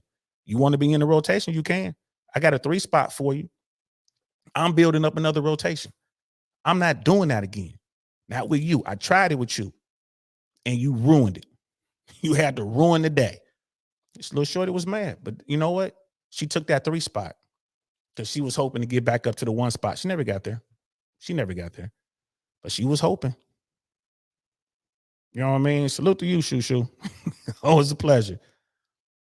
But I guess that's what it is. I mean, women are willing to risk their lives with these procedures instead of just doing the work like Brother D Mac was saying, man. Just watch your diet, exercise a little bit, man. Eat right, stay healthy. But that still takes work. It takes work. Miss AKA lady. It's a lot of pressure at times to look a certain way, but I believe in going where I'm celebrated, not tolerated. So I'm going to cut myself to be chose. All right, cut myself. Okay, so yeah. That's another thing too, man. Like you got to be happy with who you are and how you rocking, and you can't let society decide what type of person you gonna be.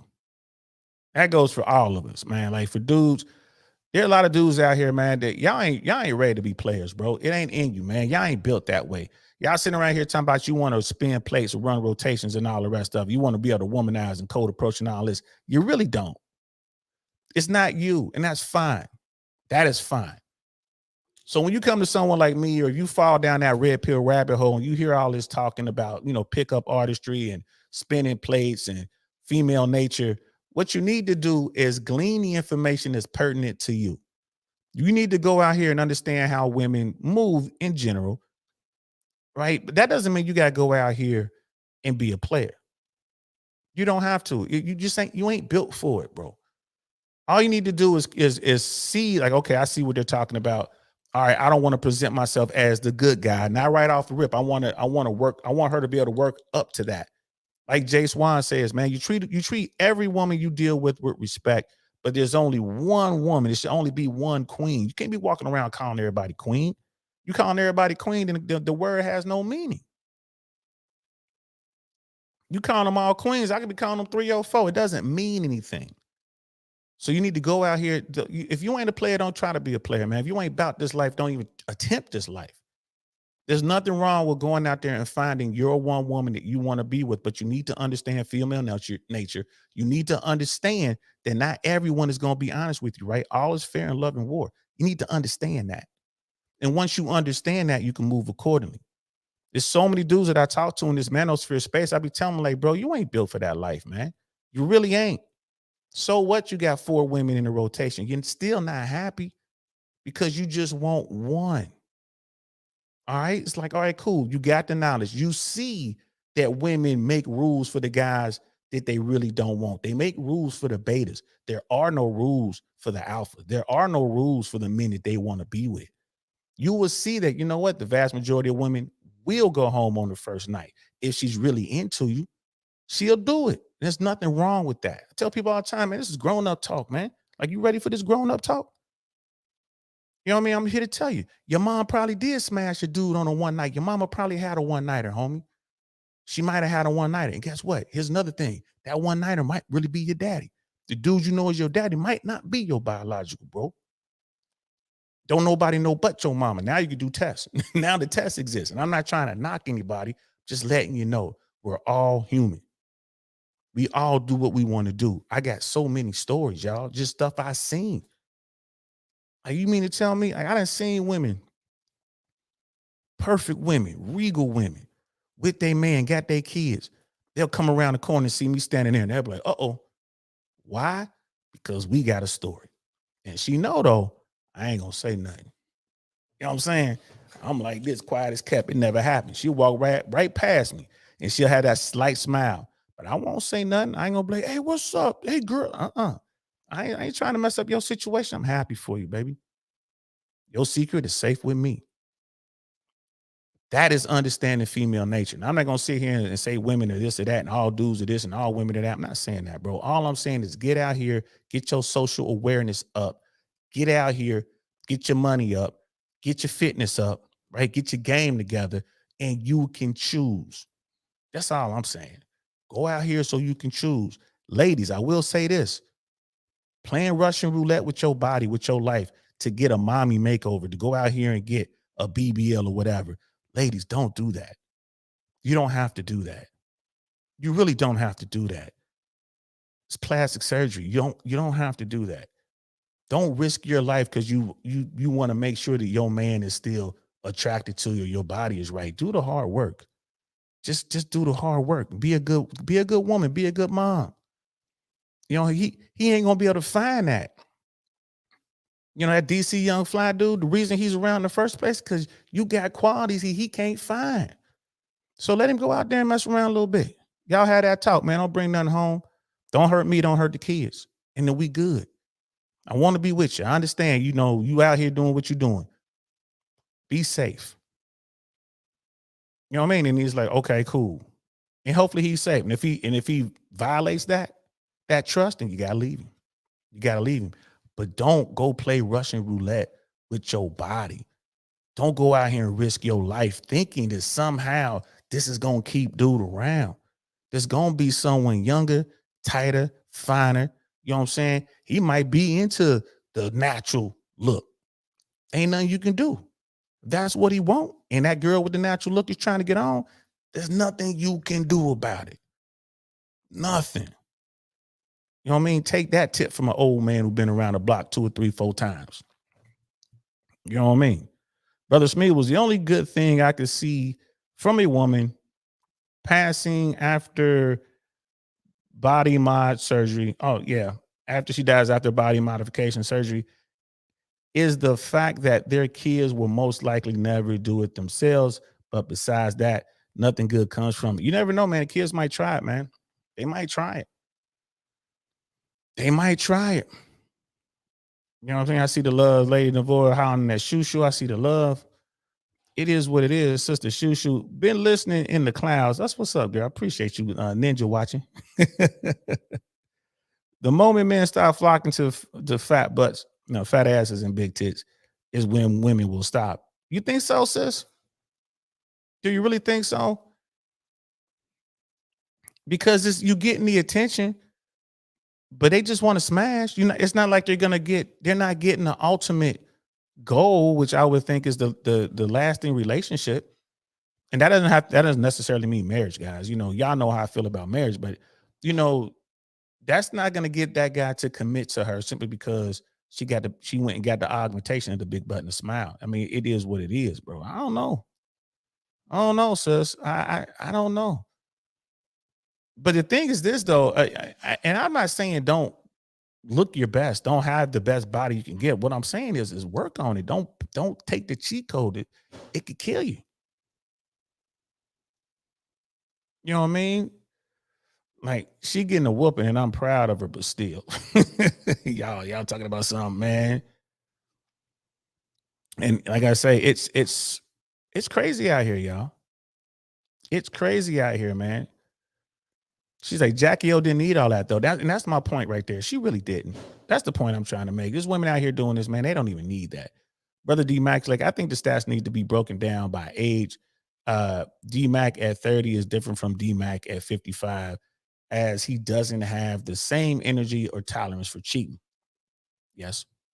There's some dudes who never grow out of it. You got to understand, it takes dudes such a long time to get to the point where women even see them.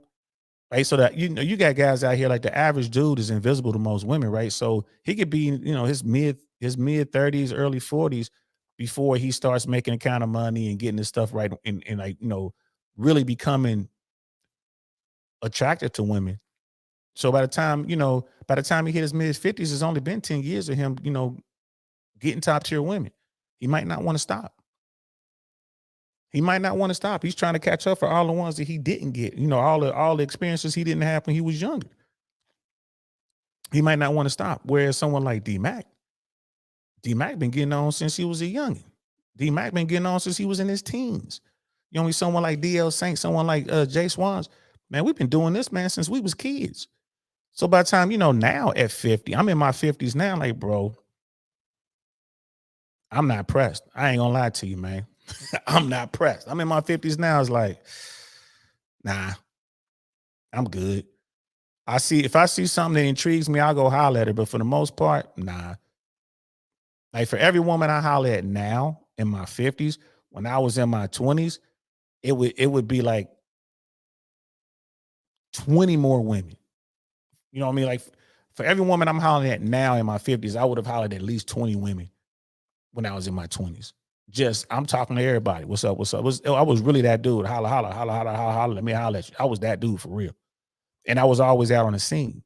So you got a good point there, brother. As we get older, some dudes are like, you know what, I'm cool, I'm chilling. But some dudes, they just got there. They might be in their 50s and they just now starting to really get on with women because now they got money. You know what I mean? Now their looks, now they're a silver fox, and young girls like that. He's established older dude. He's got his body's in shape. He's handsome with the gray. He ain't trying to look younger. He's like he embracing his age. Man, there's young girls that come looking for that. They come looking for that. You know what I mean? Lady Naveau is like, DL, too many women out here, they can do that with who don't care. Not every man should be, well, any man. I don't care who you are, stay with one. Right. So I ain't gonna lie to you, man. I think the biggest problem with this particular thing is women wanting the same dude. I think that has a lot to do with it. You have women who have a guy that they kind of settle with or whatever, but they get an opportunity to go after a top tier guy, they'll do it.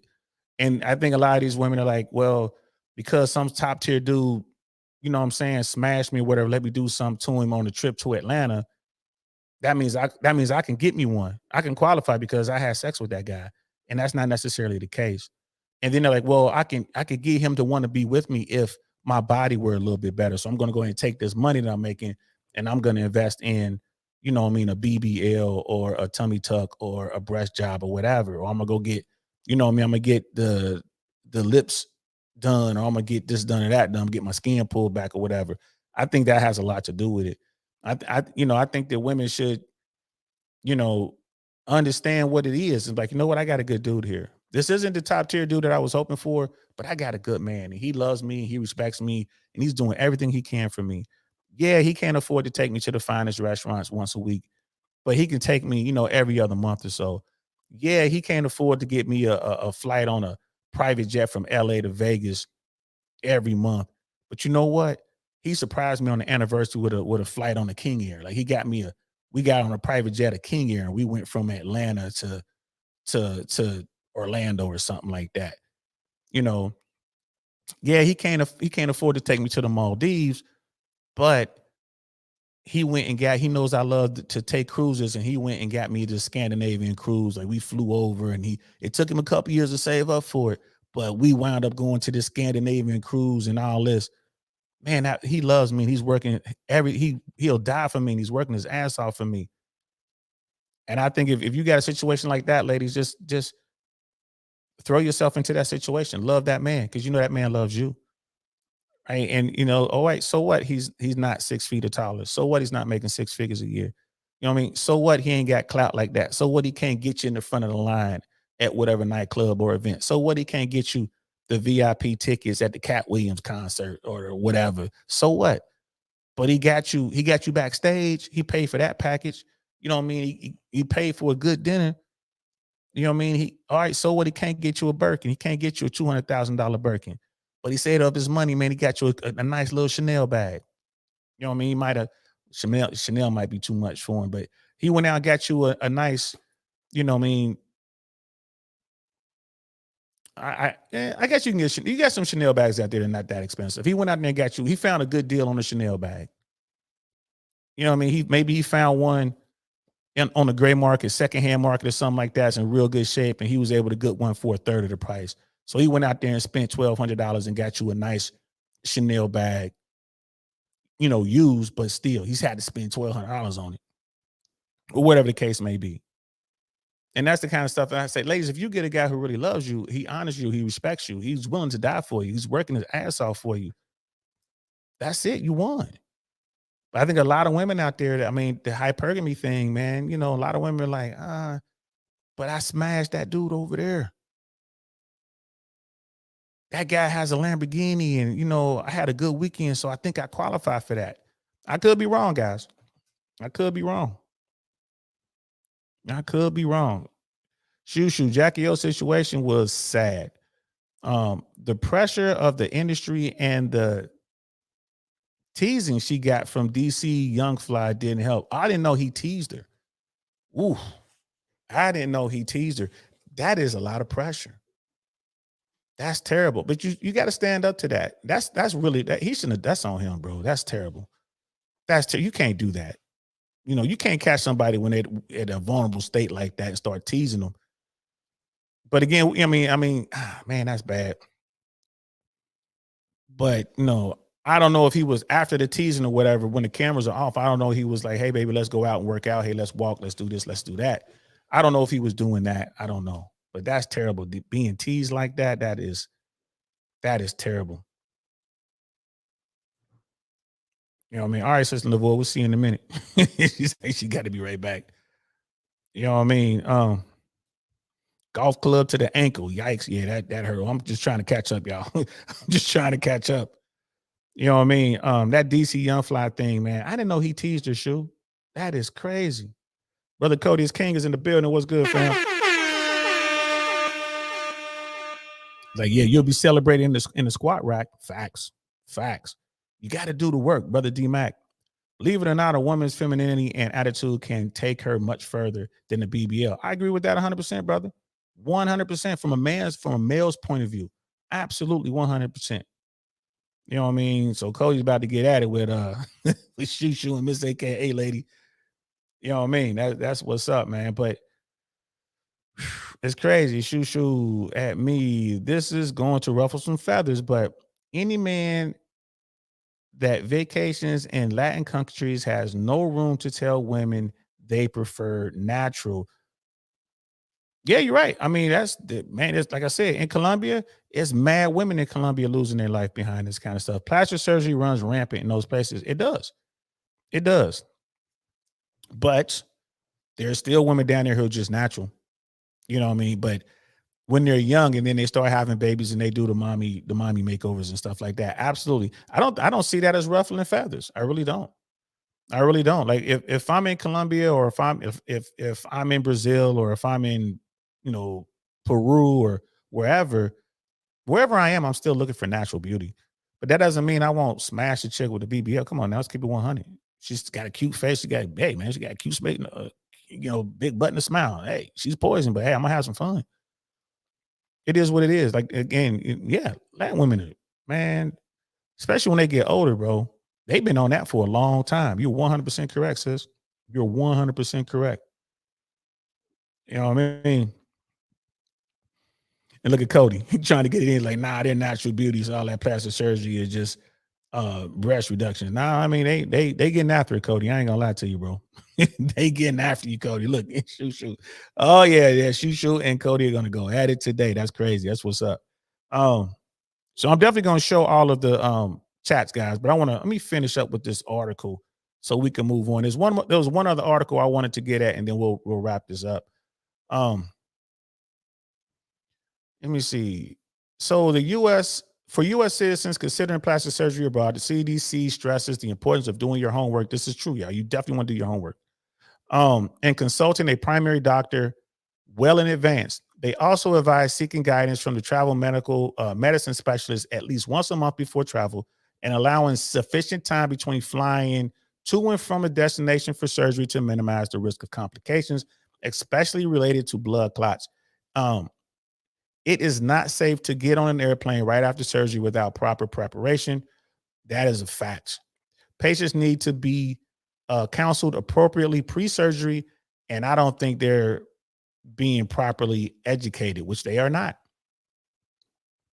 There are tons of videos out there. We might even find a couple. There's tons of videos of women flying out of some of these foreign countries, can't sit down on a plane. You got them kneeling with their elbows on the seat, and then they can't sit on their butt, so they kind of I'm gonna run one of those videos so y'all can see what I'm talking about. Plenty of videos out there like that. And the doctor continued, I encourage individuals to consider reputable alternatives here in the U.S., including board certified plastic surgeons accredited by the American Board of Plastic Surgery. It's critical to note that being a board certified alone is not sufficient. Seeking out professionals with a proven track record of success and expertise is paramount for a safe and satisfactory outcome. Even with the best surgical techniques and the safest procedures, there can still be complications with these procedures. That's a fact. Going to an accredited facility by a board certified plastic surgeon can lower your risk of complications. Plus, if there is a complication, we are trained as board certified plastic surgeons how to treat these complications. So that's the article right there. That's a fact at the end. But again, people are looking for shortcuts, man. It's all about the money. They're willing to risk their lives, play Russian roulette, going with non-board certified physicians. You know, a lot of these people advertise that I'm the best surgeon for BBLs, and they'll say that they're board certified, but they're not. You got to actually you got to check them out, man. People are leaving, people are leaving comments, and they're telling you what's going on, bro. You know what I mean? They'll let you know what the experience is like. They will definitely review these doctors. Miss AKA lady, is a Birkin really the benchmark? Who are these women? That sounds like something an IG model would ask for, not your average female. Birkin is the benchmark. Now, they're going to talk about it. I would say Birkin is like Lamborghini to a guy. Like guys in the cars, a Birkin is equivalent to a Lamborghini or a Porsche, Ferrari, something like that. It really is. Now, you got other bags out there. I mentioned Chanel all the time. You got Louis bags out there, like Louis Vuitton. You have Gucci. I mean, there's so many other bags out there. Louboutin does stuff, even though they're known for their shoes, but they also have bags and stuff like that. Tory Burch was like big for a while, but I think that kind of fell off. But I got to get my cousin on here. She is a bag person. That is her thing. And the thing with Birkins are the Birkins hold their value for the most part. They're extremely difficult to get your hands on. You just can't walk into a store and buy a Birkin. I don't care if you you can't walk into a Birkin store and buy a $300,000 Birkin bag. You can't do it. That's why that's why it's the benchmark. The way that they market that products, you just can't get it. They tell you what you can and cannot buy. And there's a process, a very, very detailed process on how to get the company to get Hermes to extend an offer for you to buy their product. Like Hermes is like the epitome right now. There's tons of other bags out there. I've been working on getting my cousin to jump on this show, and she has all these different bags, and it would be a really good show for the ladies. You know what I mean? And Miss AKA, when I make that happen, make sure you jump on that show. I'm going to see her in March. So, and like I said, her bags are so nice that she was telling me how much she was paying for some of these bags, and I went out and I got her a pistol. Like, keep this pistol in these bags. That's how much. Like, somebody cut your arm off to get some of these bags. So, like, it is what it is. But Birkin is definitely the standard. You know what I mean? Definitely the standard. BBLs don't seem to age well. That's another fact too. We don't know what's going to look like down the road. I see some of these famous BBL girls on stage with their butts seem to start sagging in a weird way. It's like you only get so many good years before it's downhill. Yeah, because they're shoving fat into an area of your body, which is going to get more fat because they're not working out, right? So that makes sense to me. and look what Cody said. Just work out. Yeah, I mean, these ladies are just lazy, and so are the dudes. So are the dudes. You know what I mean? Like, it's one of those things where it's just absolutely crazy, man. Let me see. I was looking for BBL stuff, and I saw a bunch of videos where women were getting on planes and they couldn't sit down. Let me see if I can find one of those real quick. And it blew my mind. I'm like, this is what people are putting themselves through. Women are putting themselves through this. Let me see if I can find it right now. Flight.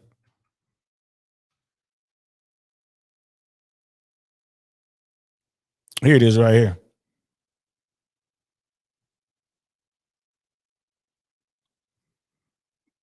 Let me play this. So let me pull this up real quick, y'all. It's scary what people are willing to do. And the doctor just said in that article we were just reading, like you have to plan for, to recover. Like you don't need to be, it's just one of those things, man. So let's check this out, man. You get a BBL. Listen to your doctors.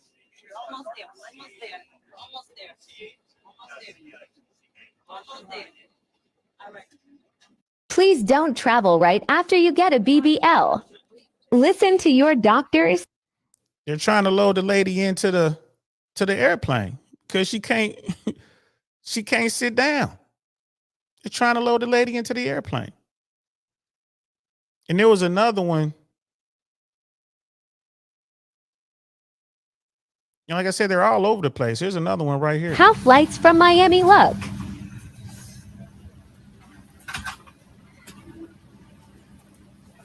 Yeah, and she can't sit down. Look.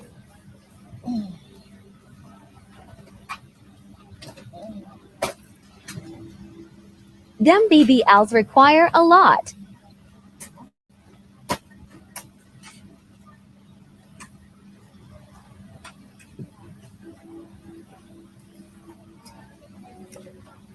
But them things be giving. Y'all see this?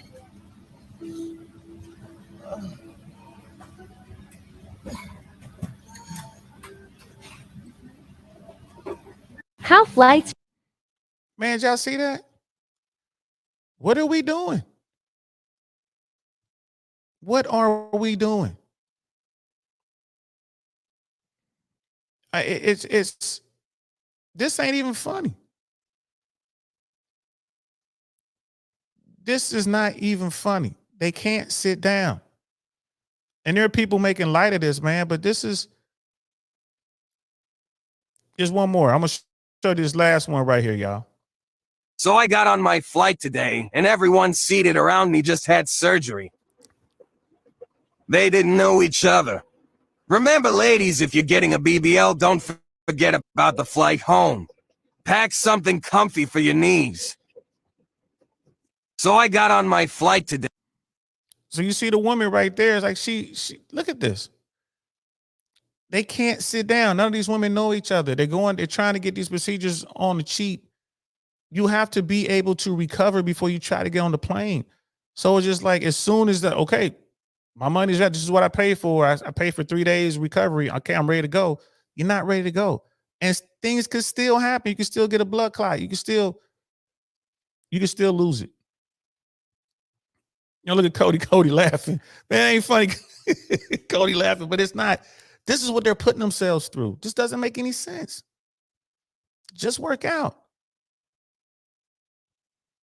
Yeah, and she's like, they don't even put Birkin bags on the sales floor. That's right. They keep them in a secret room. Right. You go in to Hermes. If you walk into Hermes and like, I want to buy any bag, they're not going to sell you that bag. It's like trying to go buy a Rolex. Rolex just started selling on the sales floor again, like within the past 6 months, 3 to 6 months. They just started allowing you to come in and just buy one. But Hermes, now you going to Hermes like, I want a Birkin. Nah. I'm telling you, the show I got playing with my cousin, when she tells you this, what the average person is doing, there's a minimum purchase. Like in order to be qualified to buy an Hermes bag, you got to spend, I think, $20,000. I think that's the minimum purchase you got to spend a year. And then they tell you what bag they'll let you buy. And you got to have that money within like 48 hours or something like that. Something quick, something stupid. We'll let you buy this bag right here. This bag is, you know what I mean, 35,000. This bag is 18,000. This bag, we'll let you buy it right now. But you got to say yes or no. Yes, I want that bag. And you got to transfer the funds almost immediately. And they put you on a clock. You got so many hours to respond. That's that world over there. You know what I mean? That's that world over there. It's crazy. But yeah, you can't, they won't even put them on the floor. You know what I mean? Miss AKA lady. And it's wild. Women are hopping on flights after major surgery.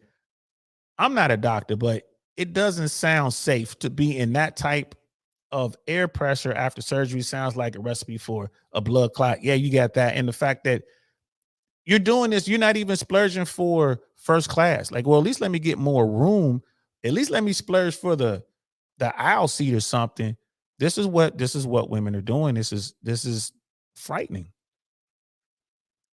This is frightening. She's like that. She's like, that's Kelly Kill. She's a comedian. That's a skit. Is it? Hey, it's still women who are doing it. That's funny. That's funny though. But we get it. There are women who are doing this. We know this must be true, even though that's a skit. Brother Smeebles, I went to get a Rolex a couple of months ago, and there was nothing in the store, just like 6 display items. There was stuff in the store. It's just you got to buy other stuff. So if you go into the Rolex store, you know, if you were to go back to that store right now, it was just a couple months ago, right? So when you went in there, if you would have bought something else that they were selling, if you bought, I don't know, if it was just a basic Rolex store, they had to have other things that they were selling.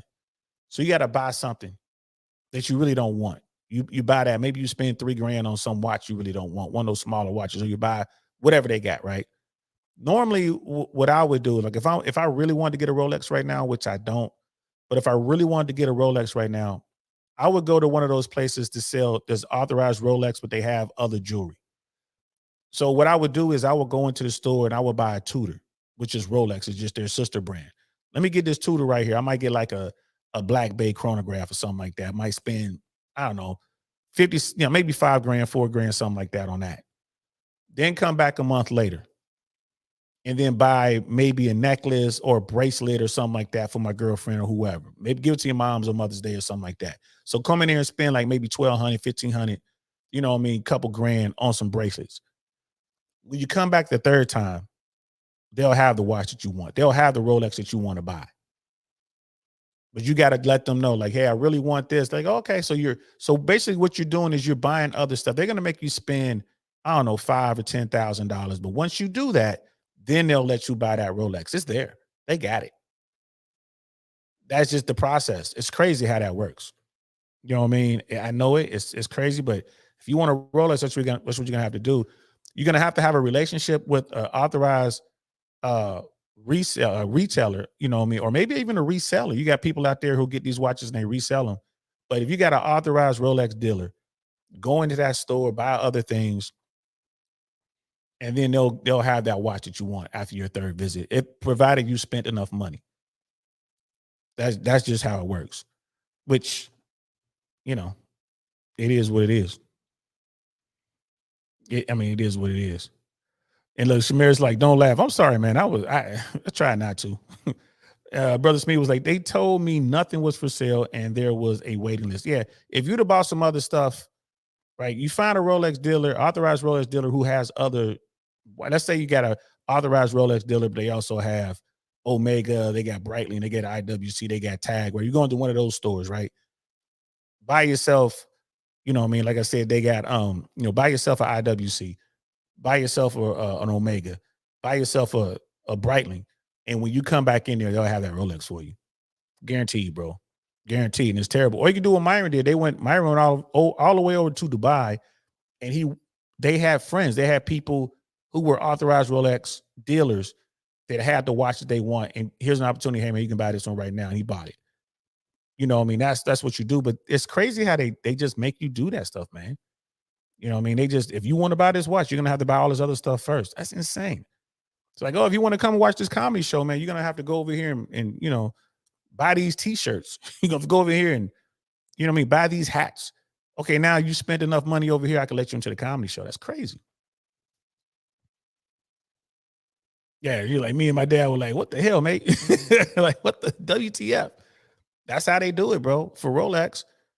And that's why I don't have a Rolex. You know, people like, you got a Rolex? I'm like, nah, yeah, I'm gonna wait. That market is coming around.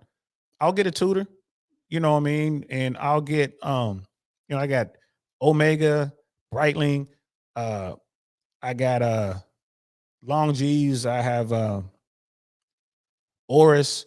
I have different, and if I'd have bought all those timepieces through the same person who's also a Rolex dealer, then they would offer me whatever Rolex I want. What Rolex do you want? I want this. I'm not ready to do all that yet. You know what I mean? It's plus financially things are happening. And I was like, oh, I'm not in a position to invest in that timepiece right now.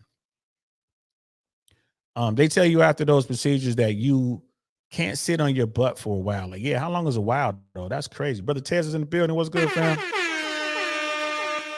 Brother Cody was like, that's fine. They will be on their knees praying for the surgery for a while after anyway. That's crazy. Brother Grills is in the building. What's good, fam? So yeah, man. I mean, women should stop doing this, but it's easy for me to say. It's easy for me to say women don't do this, but they're competing. Women are competing for whatever they're competing for. You know, it could be maybe they just want to do it for their own vanity. Maybe they still want to compete for these top tier dudes. Maybe they want to compete with these, younger women. Maybe they just want the attention that they see is they're not getting that same type of attention or whatever. Whatever the case may be, they're willing to risk their life over this, man. And it's just not smart, man. It's just not smart, man. Brother Grills, a girl who goes the natural way can talk. You know what I mean? Like, you look at someone like Miss AKA Lady and Sister, like Shushu. I've, what I mean? It's late in the void. Like these women are thinner and they don't have these issues. So it's like, all right, maybe you're not tempted to do that because you're still getting the same amount of attention you've always been getting. But for those women who were getting a bunch of attention and they're not, they're gonna want to get a tummy tuck. They're gonna want to get lipo. They're gonna want to get that attention. But it's just like, man, that's crazy, man. He's like, more shit. The fact that some do BBLs make me think they're lazy. Yeah, people were saying later. That's what Cody was saying. Like, you're just lazy, man. Get out there. And here's the thing. It's like Miss AKA Lady was saying. After a few years, after you age, it's gonna start looking horrible because you're still not in shape. You're still not taking care of your body. You're still adding more pounds. It just doesn't look good. You know what I mean? It's a temporary fix to a long problem. The best way to fix that problem is to stay in shape, eat healthy. Right? It's a lazy way to be more sexually attractive. Temporary anyway. Facts. Facts. Let me see if I can find that. There was one other article that was talking about the death rate that really, like, if I can find it, here it is right here.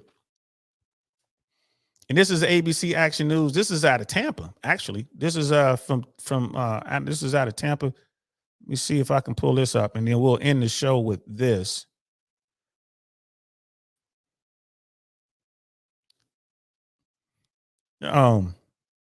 It's like, ladies, I wish I wouldn't do this. I really do. I wish you guys would just do the work. Again, easier for me to say, but just do the work. I'm trying to find. Let me see. Yeah,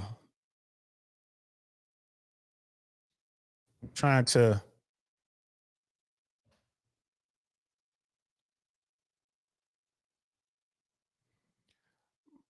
This is one of those pages that's like inundated with ads, so it's really hard. So here it is right here. BBL death rose in Florida even after rule changes. And I think this was last year. I think this was June of last year. Right. And I'm trying to read this. They put so many ads on these things, man. So hard to read. Study shows most deaths occurred in high volume clinics. Right. And we're talking about BBLs. Yeah, this was June of 2023. Nationwide, more than 60,000 people a year in the United States will get a cosmetic surgery procedure called a Brazilian butt lift, made popular by celebrities and social media influencers. Wow, 60,000 ladies, bro. 60. They say people, 60,000 people. I wonder how many trans dudes are actually doing this. Maybe there's a bunch of them too.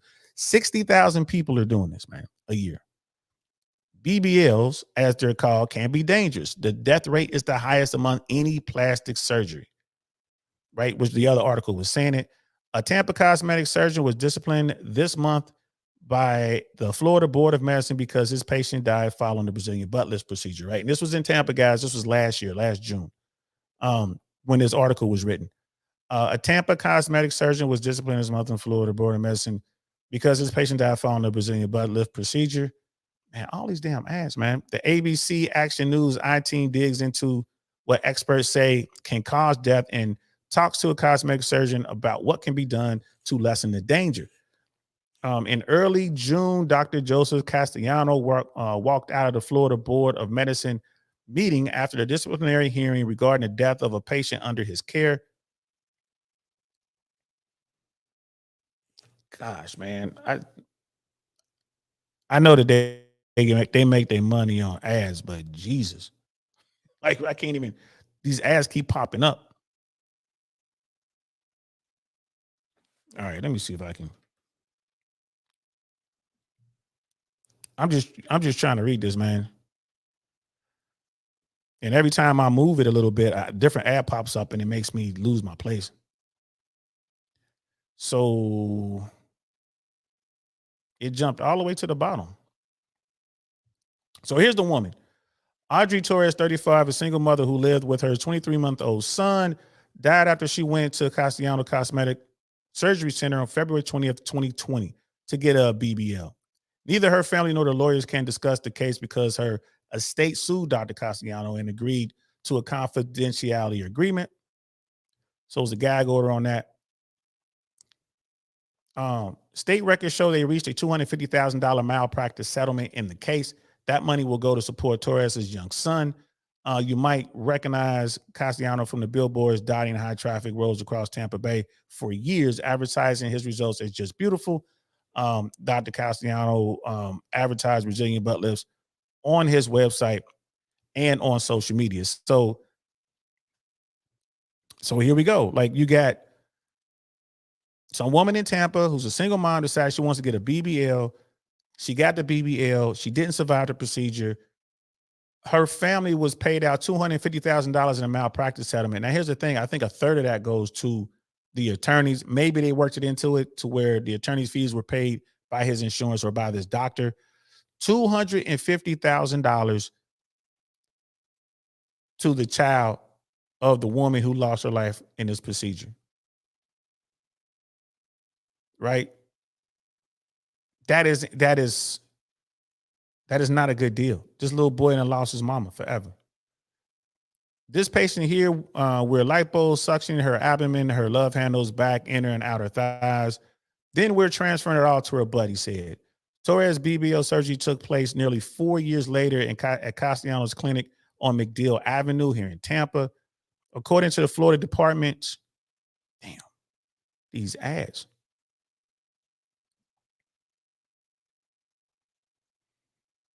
I mean, my bad, y'all. I'm just trying to catch up.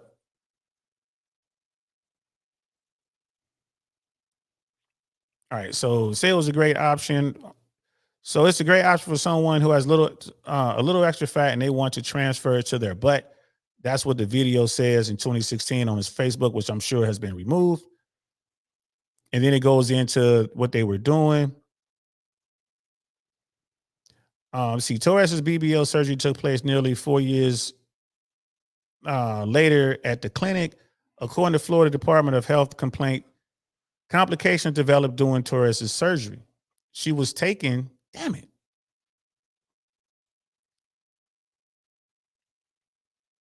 My bad, yeah. I'm just trying to, it is what it is, man. And I'm trying to move slower so we can see this. And just trying to find out what happened. She was taken to the hospital where she died. So she had complications during the procedure.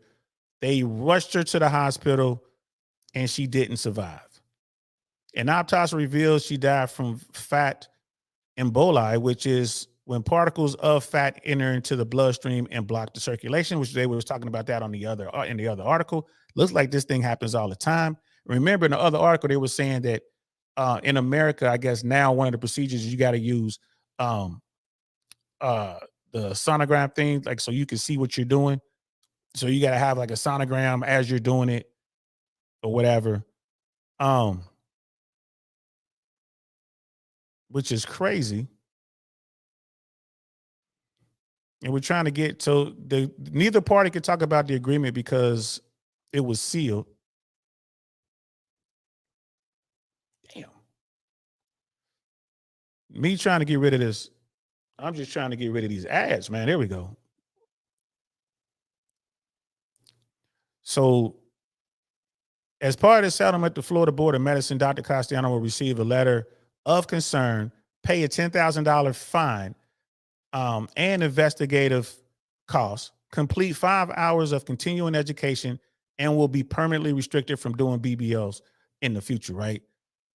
Castellano declined an on-camera interview, but said in an email, I cannot comment on the patient's extenuating circumstances, but I do deny all liability in this case. So he paid $250,000 malpractice. That's his insurance covered that. right? He got a $10,000 fine. He got a letter of concern just placed in his record. It's like, what the hell is that? Right? It's not like they have to post that letter on the front door. And he's not allowed to do BBLs in Florida because it says he can't do BBLs, but he can't do BBLs here in Florida. Number of BBL procedures and deaths rising in Florida. With the BBL, the main risk that has caused death has been the pulmonary fat embolism, right? And this is the Dr. Thomas Sue. Dr. Sue is a cosmetic surgeon who owns a place in Tampa where he specializes in liposuction. Good plug there, buddy. He's not involved in Dr. Castellanos' case, but he has been closely following reports about an uptick in BBL deaths in Florida, which he believes are preventable. If you inject fat into the butt muscles and the gluteal muscles, there are large veins there that if the fat were to get into, it will go right to the heart and lungs and can kill you very quickly, right? That's what the other article was saying. That's what the state believes happened to Torres, citing evidence Castellano injected fat into her muscle in violation of a health department rule passed the year earlier. The rule came after multiple surgical associations issued a warning in 2018 that BBLs had a mortality rate of 1 in 3,000. So for every 3,000 procedures that are done, one person doesn't make it. Greater than any other cosmetic surgery. 1 in 3,000 chance that this ain't gonna work. Bro, that is serious Russian roulette. 1 in 3,000. Damn. And 60,000 people got it done. 60,000 people got it done. But a recent study showed that after the Florida Department of Health rule went into effect, neither procedure nor deaths declined. So they put in rules, and in the rules, it's not helping people. It's not getting that number down. So it's either staying where it is or going up. Low cost, high volume clinics blamed for most BBL deaths. Right now, was in the other article. Right, so it says that the number of BBL procedures increased from 3,762 in 2011 to 61,387 in 2021. So that number is still going up. Definitely, the number of BBLs per year have been increasing very rapidly, Dr. Sue said. He said more BBL procedures are performed in South Florida than anywhere in America. Wow. In Miami-Dade County, you can find dozens of clinics specializing in Brazilian butt lifts and strip malls, offering plastic surgery procedures at discounted rates. And there's pictures of strip malls with people just pulling up to get their BBL. I mean, look at this. It's written on the door, on a window. Brazilian butt lift, tummy tuck, breast augmentation, liposuction, facelift, neck lift, rhinoplasty. Like, bro. I mean, that is, a report from the Anesthetic Surgery Journal published this year said 25 women have died from complications related to BBLs in South Florida since 2010. Of those deaths, 92% occurred in low budget, high volume clinics. These large clinics, which are high volume, oftentimes require their physicians, their surgeons to perform 10 to 12 BBLs in a day. Damn, that's a lot. Many patients come from out of town, lured by online marketing and low prices. We found BBL advertised online for less than $3,000, a fraction of the cost of some of the same procedure at a traditional cosmetic or plastic surgery center. Right? Don't budget shop your surgery. You do get what you pay for, and that just invites a lot of risk if you're doing that. That's a fact. A proposed Florida Department of Health rule limits doctors to 3 BBLs a day and requires using ultrasound during the procedure, right? And that was what we were talking about before. Like, so this is a proposed thing. I wonder if it went through. So it's going to limit doctors. So you can only do 3 a day, and it requires ultrasound during that time procedure. But here's the thing: the people who run these clinics, they're just going to hire more doctors. So you come do your 3, and we're just gonna book all these guys. You do your 3, you do your 3, you do your 3. So they're still going to max it out. It's still crazy. And it says that rule will help prevent doctors from injecting fat directly into muscles. And that's using the ultrasound to help them see where it goes. And they believe the new rules will save lives. Bro,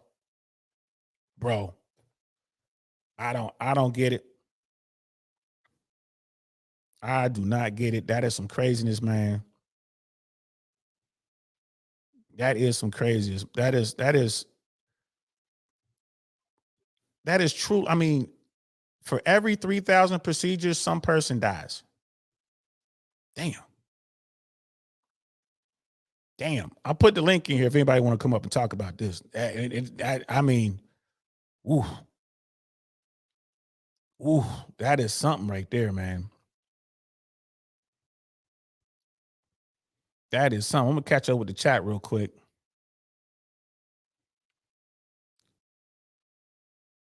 And Brother Cody's like, yeah, so many women to turn into Frankenstein monsters.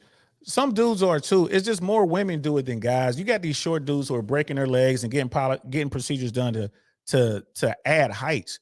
We did a show on that last year. You know, guys are literally getting their legs broken. They're inserting rods into your leg, and then they extend the rods, enabling you to gain a few inches or whatever. That's like the male version of the BBL. In my opinion, a lot of short guys are doing that. You got guys who are getting like fake muscles, like they're getting like fake breasts done for their pecs. They're doing the same thing for their calves, but it's not nearly in the same numbers that women are doing, in my opinion. Not nearly the same numbers. And Miss AK Alias said, but men give the surgery women a lot of attention. Men will pay for it, so ladies aren't doing it unprovoked, just like men do things women like to attract women. I hear you, man, but I'm sorry if a woman came up to me and says, I'll pay for you to get some sort of enlargement or some sort of plastic surgery done. I ain't doing it. Like, I'm not doing it.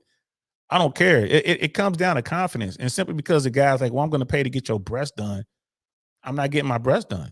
And if a guy's like, you can't be with me unless you get a breast job, then I guess I can't be with you. You know what I mean? But I get you. That's added pressure. That's even more pressure. And at the end of the day, maybe the woman really wants that, and this is an excuse. Well, I didn't really want it, but he's going to pay for it, so I did it anyway. Brother Kelly's like, guys pay for temporary fun all the time. That's a fact. Doesn't make it a good idea. You know what I mean? Doesn't make it like, you know what I mean? That is a real fact, man. You said Cody was telling me to get the ad blocker global from Chrome. I'm gonna do it, bro. I'm gonna have to get that ad blocker because it was impossible for me to get through that, man. I was like, God, dog. Brother Smeebles, say I already sent you a link for that ad blocker on. Okay, cool. Thanks, bro. I'm gonna add that. Appreciate that, bro. Yeah, and Shushu was out there doing good stuff, yo. Y'all make sure y'all supporting her. She is out there doing good stuff. Miss AKA is like getting a BBL at the pick and grab is wild business. bro. Like I don't, you know what I mean? Like it's a $3,000 BBL is crazy. That's like purchasing a Maybach for $50,000. You know something's wrong with it. Facts. Absolutely true. But people, they want to get this procedure done for whatever reason. I just think women should reconsider that move. 1 in 3,000 chance that you're not going to survive the procedure. And people are like, well, I mean, that's a big number. 1 in 3,000 chance. Over 60,000 people are getting a procedure every year. And 1 out of every 3,000 doesn't make it. And then you look at well, I'm just going to sue the doctor. Well, it looks like it happened here in Tampa. Single mom got this procedure. She didn't survive. Her child gets $250,000, right? Well, the settlement was for $250,000 malpractice. The law firm is going to take a third of that, more than likely. Again, I mean, it could have been that, the doctor and the doctor's insurance had to pay for that attorney. I hope they got attorney fees with that settlement. If they didn't, a third of that money is going to the lawyers. And it's like, okay, we just gave you $250,000 for your mom. Like, bro, that's not cool. That kid has to grow up without a mother. You know, they didn't say anything about a father. I hope his father's in his life, but all because she wanted to get a, a, a procedure. I want my butt to look bigger. I want you to take the fat out of my stomach and put it in my butt. No, man. It's like Cody was saying. It's like D-Mac was saying, man, just do the work. Eat right. Change your diet.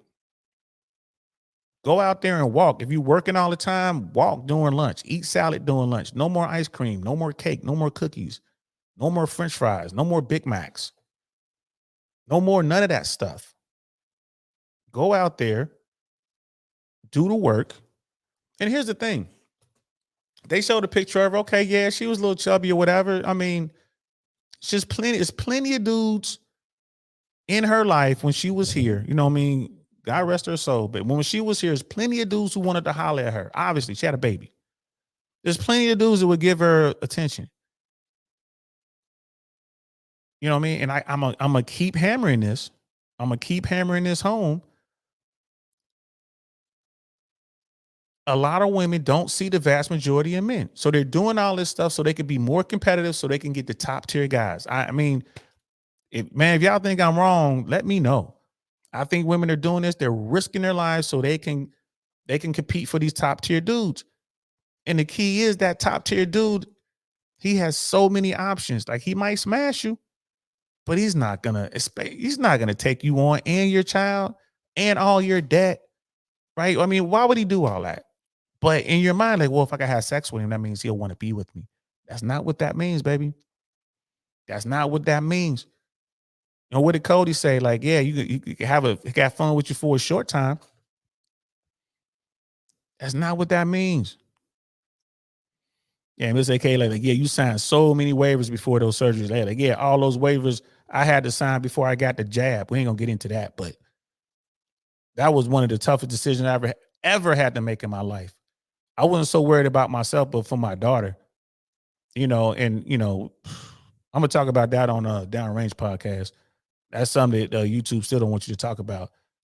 But that's the one thing that caught me. I'm sitting there, I got to sign all these waivers saying if this thing kills me, I can't sue anybody. You know, and she had to sign all those waivers, going into the doctor to get that procedure done. It's like, well, if this thing kills me, I'm only going to be able to get the malpractice money. And I'm going to have to fight for that. $10,000 fines. Where'd that fine go? The fine went to the state.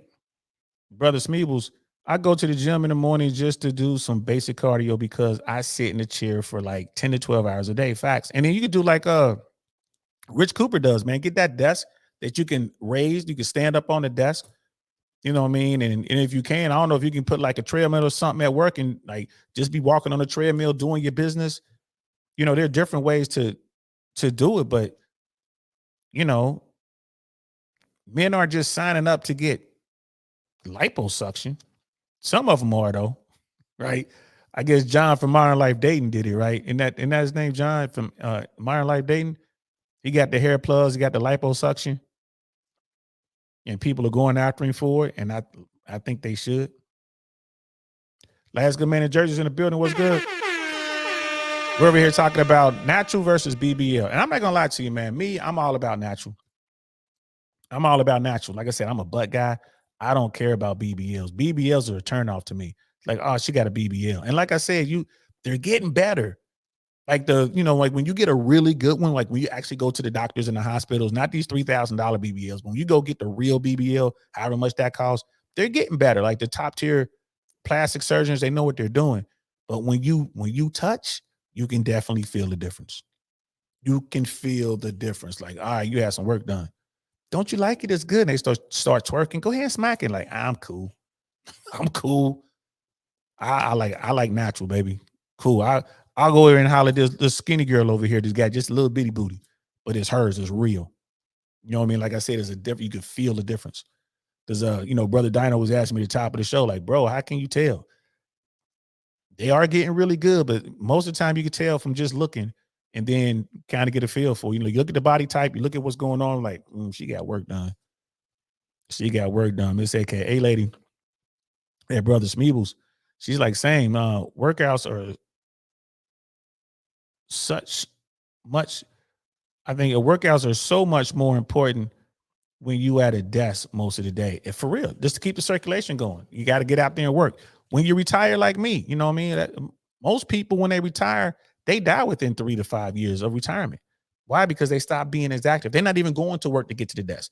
So when you remove that part of it, like you're not even walking to get to work. You're not walking around the office anymore. You're just at home. Most people retire and they don't do anything. You know what I mean? So yeah, you just got to choose to be active. And Cody's like, yeah, you can always feel the difference. That's the facts. Like they're getting like to just looking at it, you can't really tell, but now you can tell to the touch. Like I can really tell to the touch, like this is fake. Same thing with the breast. They're getting better with the augmentations of the breast. I mean, they look better, but you can still, when you feel them, like, oh, I could tell. There's been a couple. There was a woman that I met in LA, spent a lot of money on a breast job, a lot of money, and I couldn't tell. I mean, it was like just looking, I couldn't tell. And even like when she grabbed my hands and she put it like, no, feel it. And you know, I was kind of like, again, it was a stranger, didn't even know her name. It was a stranger. But she was like, no, feel. And I'm like, feeling. And it's like, man, I really couldn't. It was a really good breast job. But I think she had the surgery that had her breast removed because of cancer. And then she had the surgery done because of the cancer or whatever. So it was like a real top tier surgery. And I couldn't, like, whatever they were using, whatever material that they put inside of her breast, they really felt real. Because you know, and like everything lined up, they didn't have the nipples pointing in different directions. Like, you know, you get that sometimes nipples, you know what I mean? None of that. You know, it was, they did a really good job. But that's like 1 out of, you know, 30,000. I'm just making up numbers. The rest of them, you can look and tell, like you can see lines and stuff like that. You can see where they cut to kind of go in and put the stuff in there. And then when you can feel the difference between the silicone or whatever they're using versus the real body. You know what I mean? So Cody's right. When it comes down to the touch, for the most part, 9 times out of 10, you can always tell when it comes down to the touch. Brother D-Mac, if I was a single brother, I wouldn't see myself talking to a woman with a BBL seriously. Oh, or taking a woman with the BBL seriously. Sorry about that.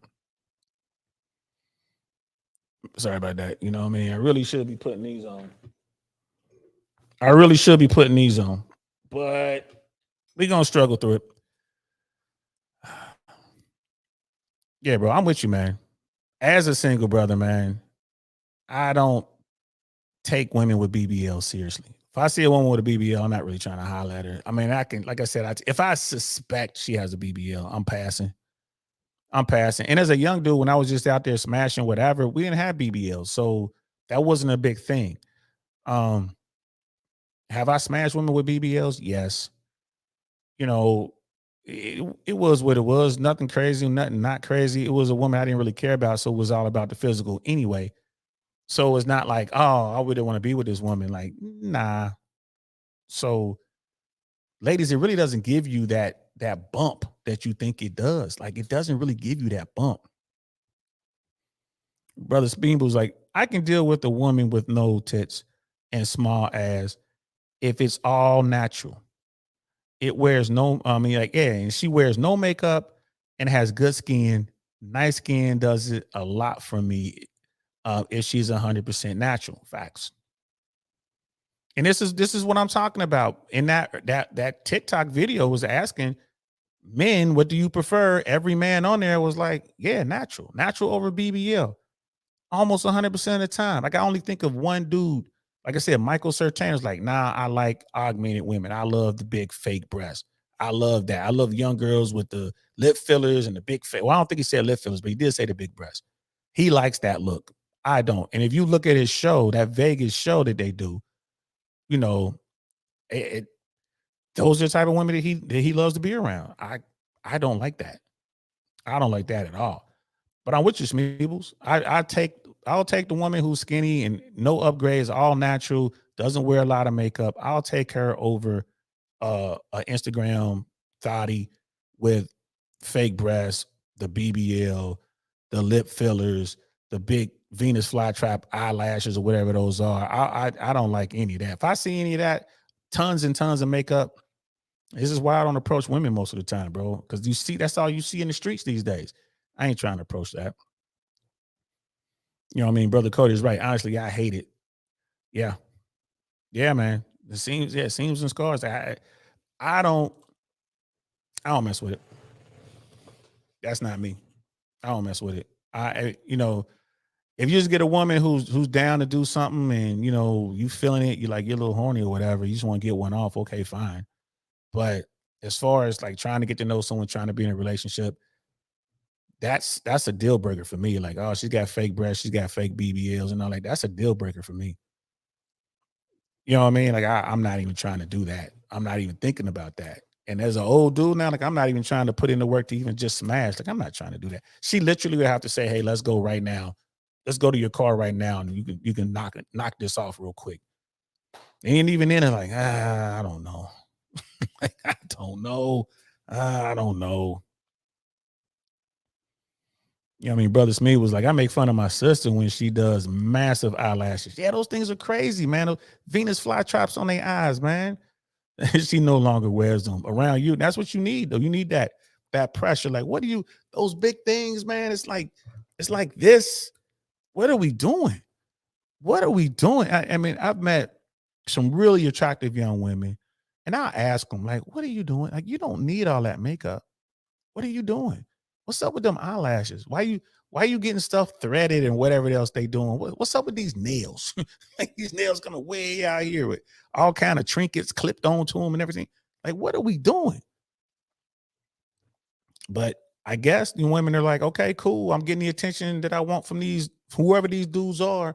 I'm getting the attention I want, so I'm gonna keep doing this. I just wish women would stop with this BBL thing. It's too dangerous. It's not worth the risk. There's a 1 in 3,000 chance. It's probably up higher than that now. It's a 1 in 3,000 chance that you won't survive the procedure. It's not worth it. And all of it for what? So some dude who's a top tier guy will have sex with you and leave you. You'll get pumped and dumped. He's not going to marry you. If he's going to marry you, he'll marry you with a flat butt. He'll marry you with flat breasts. He'll marry you with no makeup on. If he's into you, he's into you. It's not worth risking your life over some dude, over the pressure society is putting on you. It's just not worth it, ladies. Don't do it. Please don't do it. Stop it. Please stop it. Brother Smith was like, oh, oh God, don't get me started. Massive fake nails. Yeah, man. Don't get them nails. I don't understand that at all. At all.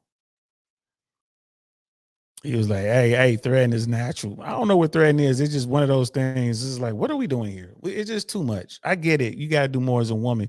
But then ladies will turn around and say that, her attraction doesn't matter. Women will turn around like her beauty doesn't matter. What matters is I have a degree, I have a doctorate, I have a PhD, I'm a business owner. You know what I mean? I'm a boss babe. That's what really matters. Like, well, it's not like the boss babes are running around here with their hair pulled back, natural with no makeup on. You know what I mean? Those are the ones who lead the charge and all the fake stuff because they can afford it. So to me, it seems like a huge double standard. You know, it's come on now, ladies. We all know that that's, as they say, cap. Yeah, come on now, ladies. We know that your beauty plays a role in it, and women understand this. I mean, and they understand it to the point where they're they're willing to risk their lives to achieve some sort of beauty standard. Even though the vast majority of men think they're beautiful like they are, even though the vast majority of men is like, hey, I want a natural woman. But that girl over there with the BBL is getting all your attention. Yeah. Yeah, she ain't wearing no clothes. She got a BBL. We're going to bend her over. We're going to knock her off real quick, pump and dump. We're on to the next one. That's not the woman you're going to bring home to mama. So if you're looking for that energy, right? And that the kids like use that term energy. If you're looking for that energy, you want to be the Jezebel, you want to be the Harley, you want to be the 304, and you want to do to just come in, you know what I'm saying? Knock you off, then go ahead and do all that. But here's the key. those same dudes will knock you off whether you have a BBL or not. They'll come over there, they'll still smash you if you're giving it up like that. They'll still do it. At the end of the night, when they parking lot pimping, trying to get home, they'll still do it. If that's what you're looking for, you ain't got to risk your life to do it. There are very few dudes out there that's gonna say no to a good time, baby. You're gonna walk up to them and say, hey, you can have this. There's very few dudes that are gonna say no to that. You don't have to go get surgery. Doesn't make any sense. Doesn't make any sense. Last good man in Jersey. Here's a question, DL. Do you really think these women are trying to get married? I think so. I really think so, bro. I think these women believe that this is going to help them marry the man that they want. This is all I need to do to get that guy that I really want, who, he knocked me off last year. You know what I mean? He let me creep over there. He would come over in the middle of the night or whatever. He'll hit me. What you doing at 2 a.m? Won't you come over? The booty call. This will get me out of booty call status. And this will get me into woman status if I just get my body this way. I think they believe that. Now, is it true? Nope. But they believe it. And then that guy come around like, you gotta upgrade. You got a new booty. Okay, you got new breasts. All right, cool. Come on over here. Bend over. Same thing. They knock it off. Okay, this time he didn't send you home right away. He let you wake up the next morning before he put you in the Uber. He didn't take you home. He let you wake up the next morning. Now you got to go. Run along now. I'll call you when I'm ready for another installment. And she's thinking, I got closer. So now all I got to do is get the lips. Now all I got to do is, get my chin done, get my cheekbones done. All I got to do is get my nose done. All I got to do. And you'll never get there. She'll never get there. And the fact of the matter is, if he was into her and he loved her, he doesn't care what she looks like. Brother Cody is king. They got the BBLs and the fake ticks for the other girls, DL. I've heard that before, bro. Believe it or not, I've heard that before. We ain't doing it for men. We're doing it for women. I appreciate y'all. If y'all would be so kind as to leave a like, I appreciate y'all. Leave a like and all that good stuff. But I've heard that before, man. And I've actually said that before. I'm like, women aren't dressing sexy when they go out for men. They're doing it for other women. And I've had to rethink that. I think that women are doing it to compete with the other women. They believe it's giving them some sort of upper hand. It allows them to compete. But again, there's a dude.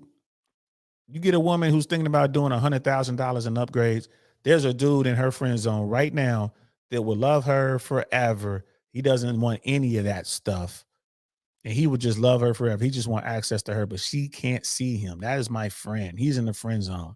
I'm trying to get the Chad. I'm trying to get the Tyrone. I'm trying to get, the Trevor. I'm trying to get that dude. So I'm going to get this done because that's going to catch his eye. It may or may not catch his eye, but he ain't going to try to marry you. Let me say, okay, hey, lady, but is that natural body going to get you on reality TV, though? LOL, facts. It could. I think it's going to be a push back to natural. I think a lot of women, wasn't it a rapper or something who went out there and she found God and she reversed her BBL and took her fake breast out and she was saying, I'm about to be a regular woman again. I do believe that it's going to be a push back to just natural beauty. And I think that's going to hit Hollywood. I think it's going to, like, okay, if people are getting work, the work is going to be to make them look more natural. Again, dudes will find out when they touch, but I think that natural beauty is going to win this one in the long run. I think, I see it in the strip clubs. There are dudes who want the, like the Barbie look, the blonde with the big breasts and no butt. There are dudes they're going there wanting chubby girls or whatnot, but more and more women are like, nah, I'm not getting augmentation. A lot of tattoos and stuff like that, but they're not getting augmentation. A lot of women like, nah, I'm not getting my breasts done. And they do squats, so they know their legs and all that together. They're like, nah, I love my body. I'm cool with this. I'm starting to see that. And when you're just talking about regular folks, I think women are just like, some women are listening to the guys, and they're like, the guys say they like natural. And then they realize, they start talking to men. It's like, well, how come that girl right there is getting all the attention? I'm like, because these dudes want to smash. She looks like a harlot. Look how she's dressed. Yeah, look at the BBL. Look at the fake breasts. She got the twins hanging out. All that cleavage. They just want to smash. They just trying to, you know what I mean? They just trying to hit it and quit it. But you, right? They're over here trying to talk to you. They want to get to know you. I be sitting there with women like, didn't that guy just invite you to lunch? Wasn't that guy over there just trying to get your number? He's saying he wants to take you, out sailing or something like that. Like, yeah, they're not making that offer to shorty. They're not making that offer to her. They trying to get her in the Maybach real quick. Why don't you come get in the back seat of the, you know what I'm saying, of my Lamborghini, my Lambo truck. They trying to get her to, do her thing. They trying to see what her mouth skills are like. That's the difference. That is the difference. You know what I mean? Tyrone ain't got played since Erica blew up his spot. Yeah, you better call Tyrone and tell him to come pick you up. Tyrone was the dude she told him to call. You better call Tyrone. Mr. Pick, yep. Black China, yep. She got rid of all that stuff. There's a push. There's going to be a push towards, I think there's going to be a push back towards just natural beauty. I'm telling you now, there are women out here who are kind of, they're not religious, but they're covering themselves up. They're becoming more conservative in their dress. They're wearing fitting clothes, but they're not having any cleavage or anything like that. They're covering their heads up. And you would think like, oh, is she religious? Is she Muslim, or is she this or is she that? Nah, it's game. Because they were out there trying to be the 304. They were starting it up and it wasn't working for them. And they've listened to these top tier dudes while on the yacht, while in the mansion party, while in the penthouse party, while in the section. And they're listening to the conversations of these top tier guys talking to one another. And the guys are like, yeah, man, I'm really looking for a traditional woman. I'm looking for someone, a little bit more conservative. I'm looking for someone like this or like that. So these women are starting to do that. Again, this is a way that they can beat out the competition. And I'm starting to see it more and more on Instagram and on social media. I'm like, I've seen women like, hold on. I know shorty. I know her. She ain't Muslim. And then I'll send messages like, what's up, girl? What's the deal with the hoodie and all this? You Muslim? No, I'm making a stance. I'm not what I used to be. Then they'll tell you about they found some sort of religion, or they've decided to try something different because I'm cool with them. They can't hit me with the bullshit. I know who you are, baby. I know what you do. But it's just a way to give them the leg up. They're trying to compete with other women. It's like they're listening to these dudes, and they're like, hey, these dudes are saying they want more conservative type women. So this is what I'm gonna do. I'm gonna pull it all the way back. It might work for them. It might work. And Brother Cody's right. Fit and natural beats plastic every time. Yep, I said that earlier, and I agree with you wholeheartedly, man. Wholeheartedly. Brother Smeebles, I just sent a link of how surgery ruins you. The boys start oh yeah. Aaron, yeah. I saw that, man. I didn't watch the video, but it's been on my feed online on YouTube for a few days now. And it has the two pictures of her, the kind of like before and after. And again, when she first started on The Boys, she had this girl next door type beauty quality to her. You know what I mean? She had her face wasn't fat, but it kind of looked like it had like, it was a little more puffy. And I thought she was cute. I ain't gonna lie to you. I'm like, man, that little shorty right there is pretty cute. Girl next door type beauty. And then there's the after picture, and it's a plastic surgeon on YouTube. And that's what he does. He takes pictures of celebrities and he talks about the procedures that he believed that they had done. He did it with Simon Cowell. He did it with all these other kind of people. Bro, I saw that, man. Thanks for sending that to me. She was stunning before. Now her surgery ruined her. And that's a fact, bro. She was fine, man. She had that look, man. That girl next door beauty in my opinion. Like, she was all right. Nice body. You know what I mean? She was cute. And she ruined herself, bro. Yeah. She's like, she's not as bad after all the swelling went away, but it's a huge difference. Facts. But this is where we are. this is where we are with this, y'all. Like, I mean, the bottom line, if you line up 100 men and you ask them BBL over natural beauty, I bet you 95 of them say natural beauty. Now, if you line up the same 100 men and ask them about, well, what about breast jobs over natural, over regular natural breasts? You might get closer to 50-50, 60-40, something like that, for or against. It'll be closer. But when it comes to BBL, hands down, dudes ain't feeling it. They're literally not feeling it. Now they'll do whatever if you get it, ladies. If you get it, you're gonna get it. You're gonna get the attention you're looking for. But it's not gonna help you secure the guy that you want, in my opinion. I could be wrong. I mean, what do I know? I'm just an old man sitting on his computer in his attic, right? Up here in the loft on my computer. What do I know? How does the line go? It's my own line, and I don't even remember. What do I know? I'm just an old man sitting in his attic talking to his computer. That's what I normally say. Talking to his computer. I got so much going on my mind, man. We got a show tomorrow, and we just my partner just announced the Patreon, so we're looking at that. We got the show tomorrow. So as I'm doing this show, I'm thinking about tomorrow's show. Like, okay, we actually got we got a really good lineup for tomorrow's show. I'm gonna enjoy it. I'm gonna enjoy tomorrow's show, and I have to do clean material on my opening monologue because we want to start posting it online, and we also want to post it on the Patreon. And I was telling my partner, like, all right, I want to do clean material. And he's like, oh, we could beep it out and this and that. And I got to just do clean. I'll just do clean material up front. We'll be able to take that and post it. And once we start doing this, guys, I'll post it on my Instagram. I'll flash my Instagram below. If y'all haven't, if you haven't hit my Instagram up or you haven't joined, definitely hit that Instagram up. There it is scrolling below. Once we start, and we're the comedy arc. So if you're on Instagram, if you type in comedy arc, ARK, it'll come up. It's like the underscore comedy arc or something like that. And it's like you'll see it, you'll know it's us. Follow the comedy arc. If any of you guys are interested and maybe possibly thinking about, hey, I want to, I wouldn't mind supporting your Patreon, feel free. As soon as it's done, I'll post it. I'll do a show when I post it and put it out there.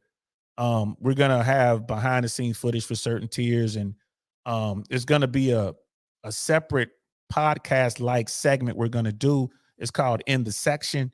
I was gonna do that for this, but it's gonna be on the we'll put it on the Patreon, where I actually interview the artists. We'll have them come in early. We'll sit them in a section and we'll have bottles and stuff. Kind of think like a poor man's drink champion, but we won't be drinking because it'll be before the show. We'll just maybe drink soda, but we'll have bottles there. That's just an opportunity for sponsorships and stuff like that. And I'll talk to the comics, kind of interview the comics, especially when we get, more well-known comics to come do the show later on in the year. It'll make sense to do it. But I'll put it up there. I don't have a Patreon yet, sis. I want to wait until I hit 2,000 subscribers. We're at 1,817, I think 16 or 17, something like that. Once we hit 2,000 subscribers, I'll start a Patreon. I was looking at YouTube wants you to do YouTube communities, and I was trying to figure out how to start one of those up. And I just wanted to do it for like $1 a month. I don't want to like charge a lot of money because YouTube takes a lot of that money. But YouTube wants you to do community stuff. Rich Cooper was talking about it the other day, and I'm like, well, I'm trying to figure that out. So you'll see me start a community page on YouTube. I want to make it free, but I guess you got to do it for some amount of money. I'm trying to do it for just $1, I think 99 cents. And that'll be like a monthly thing. But I haven't started a Patreon yet. You know what I mean? I definitely will. Brother Pitney, hashtag outlaw BBLs.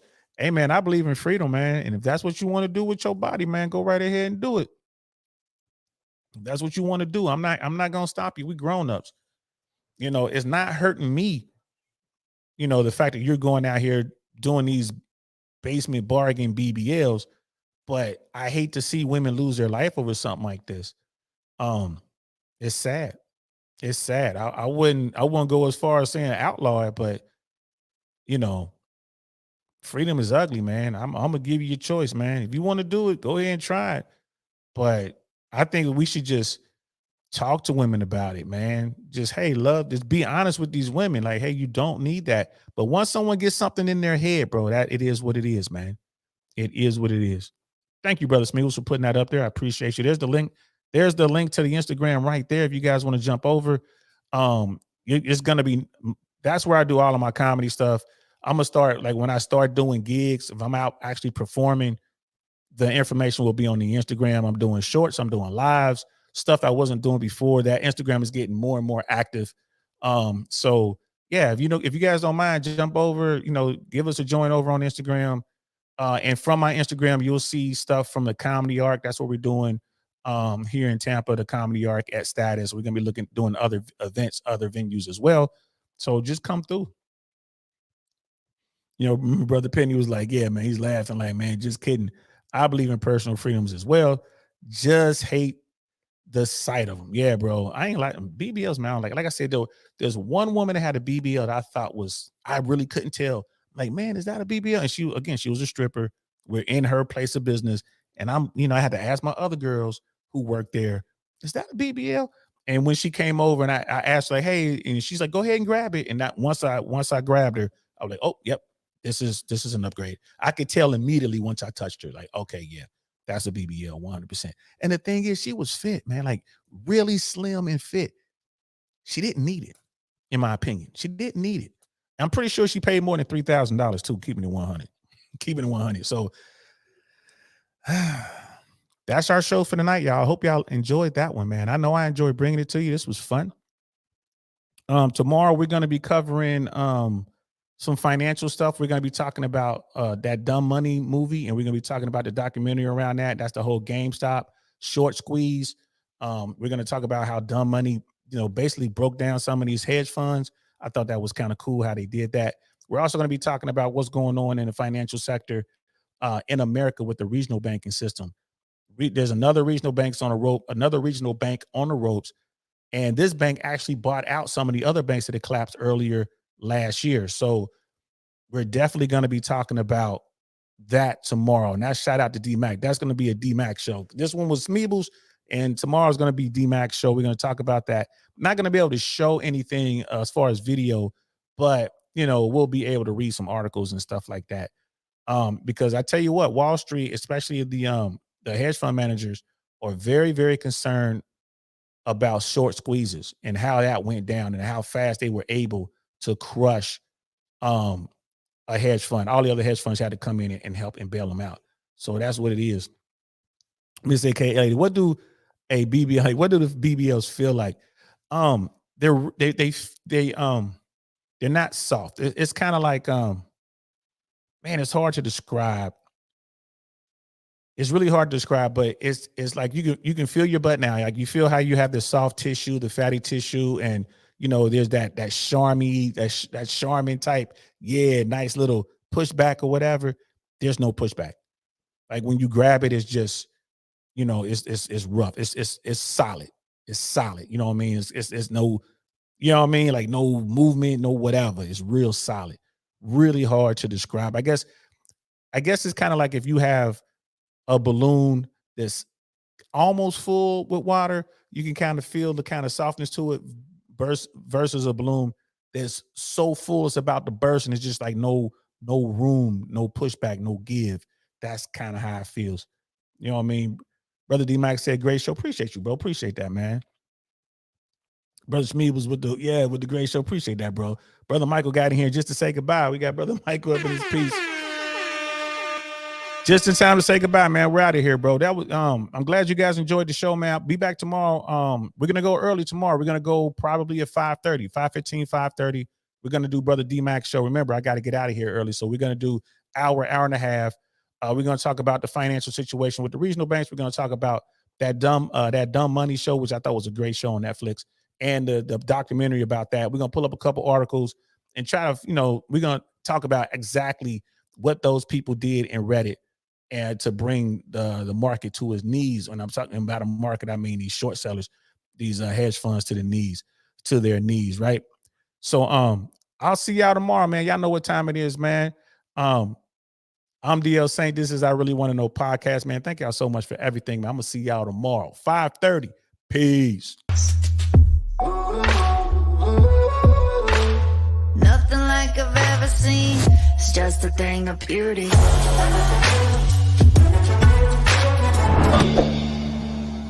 Darn, that's the end.